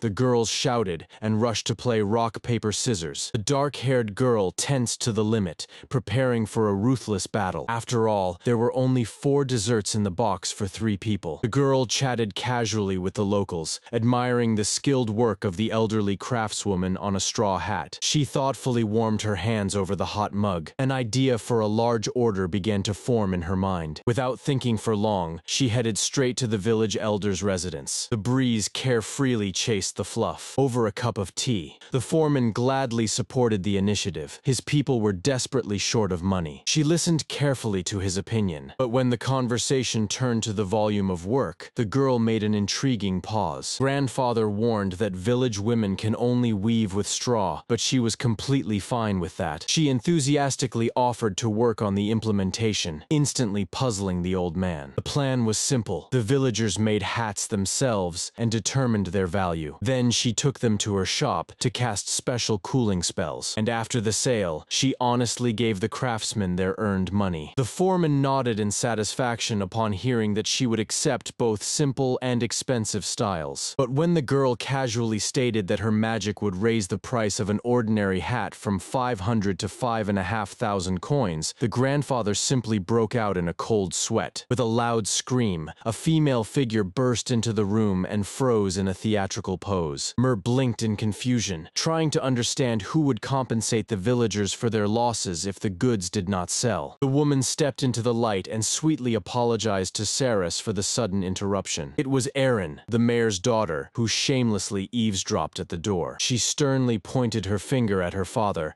and reproached him for doubting Saras's sincerity. Saras calmly explained the limits rule on unsold goods, and Erin immediately grasped the essence of the financial risks. When the old man still didn't understand anything, the daughter burst into a scream. Without such rules, all the costs of magic would fall solely on Saras's shoulders. Erin ambiguously raised her finger. She fiercely reminded her father that creating magical things costs a huge amount of money in itself. herself. Her idea was based on a redemption system. To sell a new hat, the master had to take back his old unsold goods. Aaron winked slyly, adding that this way the villagers could obtain the enchanted item for almost nothing. Sarah quickly calculated the numbers in her head. Such a scheme really allowed clever buyers to save a lot. She only asked not to stop production after such maneuvers, and the mayor agreed with relief. Sarah smiled crookedly, fully understanding that such games with prices are a complete gray area. Erin slightly tilted her head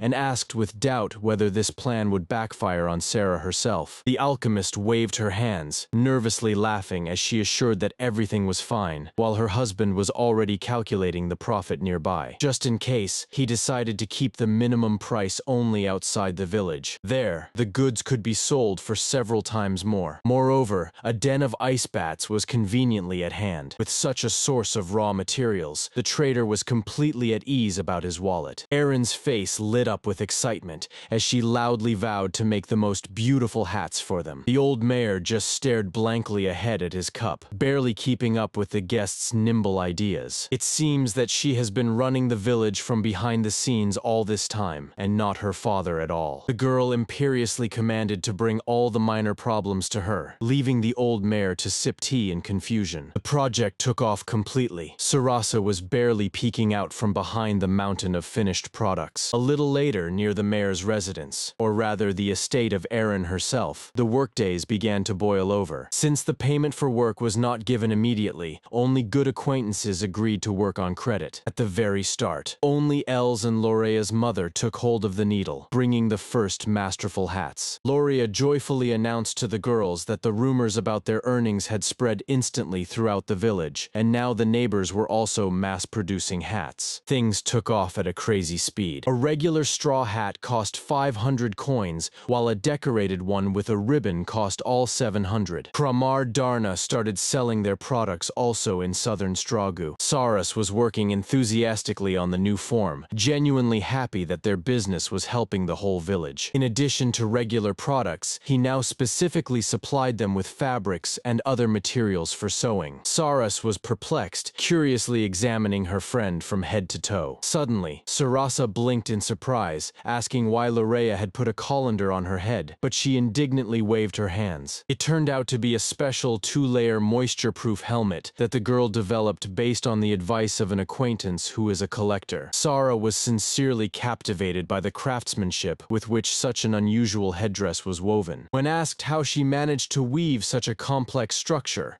Lorea modestly admitted that her great-grandmother helped her with it. Saras was surprised because she had never seen her. The old woman had sick legs and hardly ever left the room. It turned out that she had woven more than half of all the hats, and this new opportunity to earn on her own brought back her genuine smile. Lorea gently looked at her friend and sincerely thanked her for everything. She smiled softly. The new project had worked and was now bringing in a good income for everyone. Her face was glowing with happiness, as the efforts were not in vain. Moved by the result, she quietly rejoiced for the girl who loved her great-grandmother so much. Later, during a hike in the forest, the group noticed something strange. Where did so many newcomers suddenly come from? Already at the shop counter, her thoughts were interrupted by the next customer, and here the puzzle finally came together. Hunters were flocking here due to loud rumors about the hellish grizzly and the ice bats. At the door stood a weary boy from the road with a heavy hiking backpack. He stared at her so intensely that the girl flinched. She absent-mindedly poked herself with a finger, immediately realizing that this weirdo was definitely not from around here. The young man began to panic at the monster's attack, but those present just laughed at him. For the locals, this threat was long in the past. The villagers just laughed, as the former threat had long turned into an everyday lie for them. The young man stood stunned, hearing that the terrible attack no longer troubled anyone here. Suddenly, the traveler turned pale, sharply recalling something else. The girl simply smiled calmly. Fortunately, everything turned out without significant damage, and this unfortunate hero just missed the most interesting part. The young man with a backpack bowed low to Sarasa, warmly thanking her for saving the village and his parents. He smiled warmly at his savior. Saras modestly replied that helping the village is simply her duty. Lorea suddenly squinted and asked if the guy really came here just to say thank you. He instantly broke into a sweat and began awkwardly justifying himself himself, recalling his shock at the news. Having somewhat recovered, he businesslike proposed a trade deal to Sarasa, relying on his mother's advice. The alchemist instantly saw through his plan to profit from reselling her goods in southern Straug. The young man suspiciously stared at the price tag on the hats. The amount seemed suspiciously low to him. He thoughtfully rubbed his chin,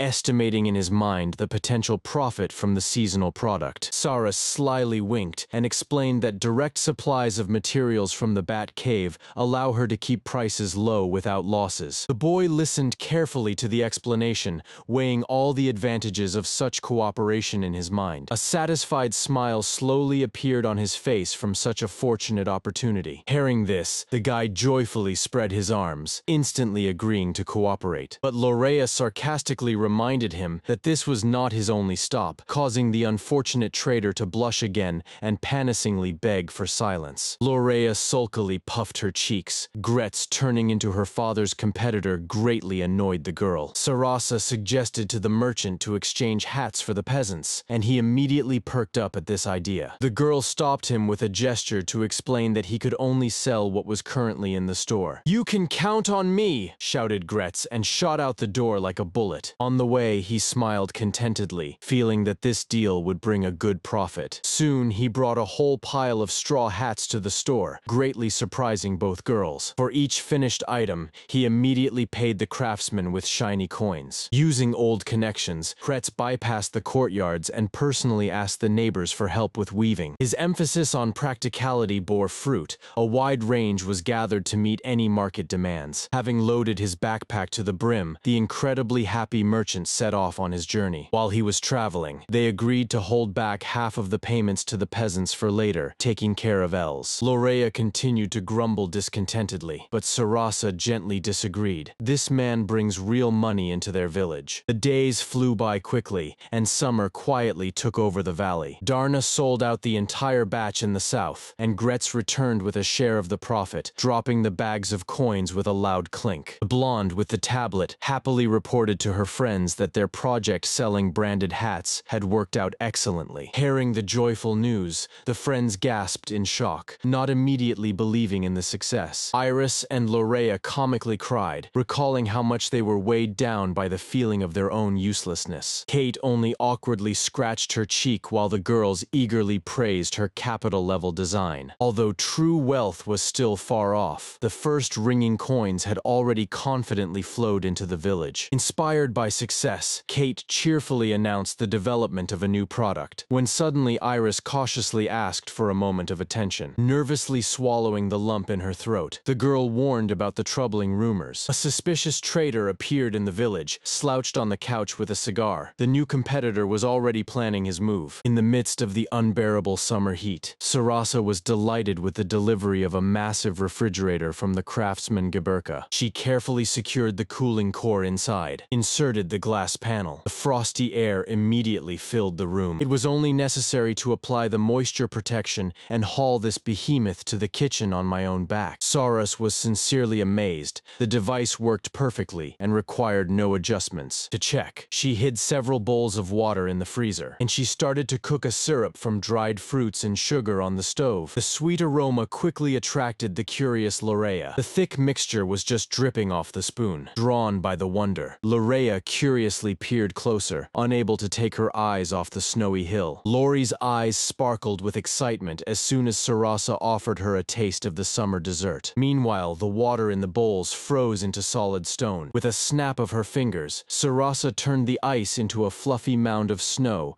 causing Lorea to gasp in surprise. Sarasa proudly extended a bowl of icy crumbs, boasting about the new dessert from her teacher. Thick syrup with pieces of fruit generously poured over the cold bitterness. Saras created a few more batches enthusiastically, explaining that this is the perfect summer training for mana control. The ready sweetness was before the captivated Lorea. Loria eagerly devoured the dessert, squinting with pleasure as the cold sweetness tasted impeccable. With a sly smile, Sarasa advised to eat the dessert as quickly as possible. She suddenly had a funny idea. Ice strike. Loria instantly froze in shock, not lowering the spoon. The girl eagerly devoured the icy icy crumbs spoonful by spoonful, while Sarasa just smiled, ready to make as many servings as needed. She screamed from the sharp pain in her temples, while Sarasa calmly observed her reaction. The alchemist calmly explained that it is not an illness, but a common phenomenon that simply needs to be waited out. Lorea quietly whimpered,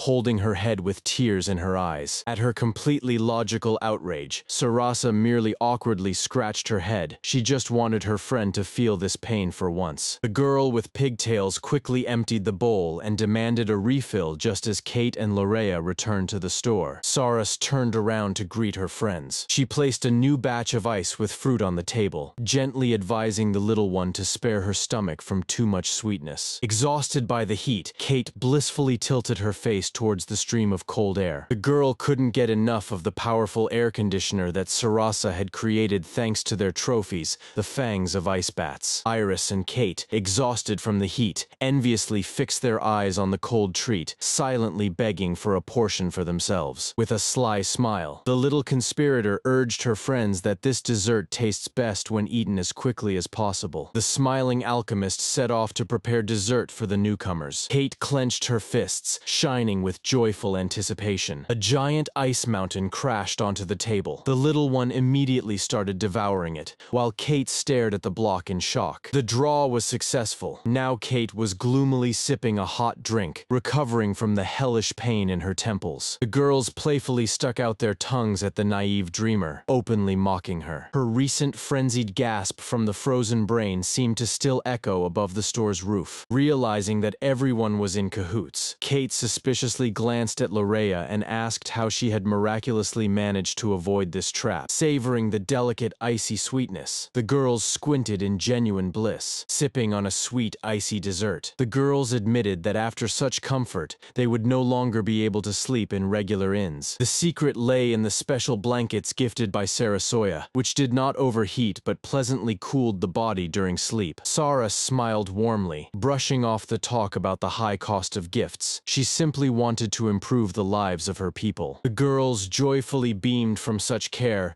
and promised in unison to work even harder, prepare healthy food, and glorify the shop to the whole world. Looking at this unexpected outburst of enthusiasm, Sarasa realized a simple truth. Good working conditions and happy employees are the foundation of successful management. Sudden appearance. Saras confidently leaned against the shop counter, while a golden rain of coins fell around her and her friends. The ringing coin flew up. Iris anxiously recalled the rumors. A suspicious trader had arrived in the village, smooth and completely adorned with jewels. At that moment, the door swung open, letting in a joyful hunter with a bag of fresh game. With the cheerful ringing of the doorbell, he greeted familiarly. The girls stared at him in confusion, and the guest immediately felt embarrassed, realizing he had interrupted a serious conversation. Sarah hurried to lighten the mood and explained that they were discussing the very same visiting trader. The guy's tone changed sharply, and he offered to lay out the whole truth about that bastard. His gaze became heavy and gloomy. The girls quickly pushed the tables aside, poured tea, and Sarasa tensed in anticipation of the story. It turned out that the new competitor was buying up goods at inflated prices, luring away all the locals, which caused the shelves in Sarasa's store to quickly empty. Saras remained unperturbed, calmly holding the cup while her friends were outraged by the situation. Iris angrily slammed her fist on the table, demanding justice, although Sarasa helplessly admitted that clients were simply looking for profit. The blonde frowned discontentedly, coldly cutting in that he should at least warn her about his visits in advance. The conversation at the table continued. The young man with a headband tensed up. He had to convey something else important. The girl across clenched her fists in anger, still not forgiving the scoundrel for ruining their local hat business. Ignoring her outrage, the guy recounted how he decided to visit the house of that merchant. There he caught him in an extremely friendly conversation with a group of unknown people in cloaks. What was seen immediately raised suspicion. Pause. Silence. The young man's face became serious. The air in the room seemed to have become heavier. He revealed the whole truth. These strangers turned out to be real bandits, and everyone present froze at such news. Bandits? In our village? The girls exclaimed in horror. The blonde girl's face darkened with anxiety, but the boy quickly eased the tension. He had managed to track the thugs and confirmed that they had left the village. A little girl peeked out from behind behind the cup, asking if that merchant was working with the bandits. Outside the shop, Knight stood. The girls were trying to understand the competitor's logic. Why buy goods above market price, voluntarily depriving themselves of profit? Taking into account the delivery costs, he should actually be operating at a loss. The thought occurred that he simply tore up the contract for the fangs and is now frantically searching for goods to cover the shortfall. Saras thoughtfully propped her chin up. She assumed that it was more advantageous for the merchant to overpay now than to pay a huge penalty to his client later. Or he hoped to profit from the summer price surge, and when the plan failed, he decided to artificially create a shortage by buying up everything. However, none of these commercial versions explained the attack by armed bandits. Saras sighed heavily. Saras doubted this, as these tusks were valued far beyond just ordinary market raw materials. Her eyes suddenly widened with a terrible realization. It was revenge. The little one trembled with fear, not understanding who would even think of targeting Sarasu. Another girl nervously pressed her hands to her chest, insisting that they had never crossed anyone's path. At the table, the girls pondered the motives of unknown enemies. Someone external was benefiting from the situation, driven by blind hatred. Loria shuddered, realizing the terrible truth. The real target was her father. At this thought, her fist clenched on the table with a crunch. The dark-haired friend panicked and awkwardly tried to reduce her words to an unsuccessful joke. The girls froze at the table, trembling with anxiety from what they had heard. The worried friends exchanged confused glances, not knowing how to help in the trouble. Someone's palm gently but firmly grasped Lorea's wrist. Kate awkwardly apologized for her thoughtless words while tearful Lorea trembled with fear for her father. Saras warmly smiled, gently encouraging her upset friend. The girls agreed that the father should be warned immediately and kept away from the village for his own safety. Loria, with tears in her eyes, asked if this would really help and received a warm smile in response. The light-haired friend gently assured that she would deal with any bandits if they dared to come. A gloomy memory from the past flashed before her eyes, but the girl instantly dismissed it and, with fighting spirit, promised to send the scoundrels straight to the moon. Meanwhile, somewhere in the complete darkness, a sinister, silent silhouette had already frozen. The girl froze with a bewildered expression. The fingers tightly gripped the fabric. Silence. Saras gently but firmly hugged her friend close. Suddenly, the alchemist woman burst into anger and vowed to send the wrongdoers straight to the moon. Tears of gratitude sparkled in Lorea's eyes. A little later, the girls gathered for tea to come up with a plan to fight the brazen merchant. Sara armed herself with a pointer and suggested striking the enemy with their own weapon, sharply raising their own procurement prices. At first, the friends were scared of the losses, but quickly realized that clients would still come to them due to their reliable reputation. The friends gasped dramatically, frightened by such a risky stunt. Then Sarasa explained the harsh mathematics of alchemy. Every second attempt to brew a potion ends with the explosion of the cauldron, and that is why their work is so expensive. She confidently clenched her fist and proudly declared that she is a student of Ophelia Millis herself, so she simply cannot fail. Hearing this name, the girls stared in shock. Their collective shocked scream, "Ophelia Millis," nearly blew the roof off the store. The brunette slammed her hand on the table, nearly choking on her shock. She had just realized that it was about Ophelia Millis, a top-class alchemist. This name echoed far beyond the guild, as Ophelia was a living legend and true elite among masters. Their acquaintance naively blinked, asking if this person was really that remarkable. In response, the girls simply stared silently into space, processing the scale. Here, Ophelia's fan completely lost her mind. She wildly waved her arms, shouting that this is the greatest person on the planet. She clenched her fists, and her eyes burned with fanatical fire. Later, the emotions subsided. The company sat down for tea, and the conversation returned to the pressing issue: competition with the brazen trader. The plan was decisive: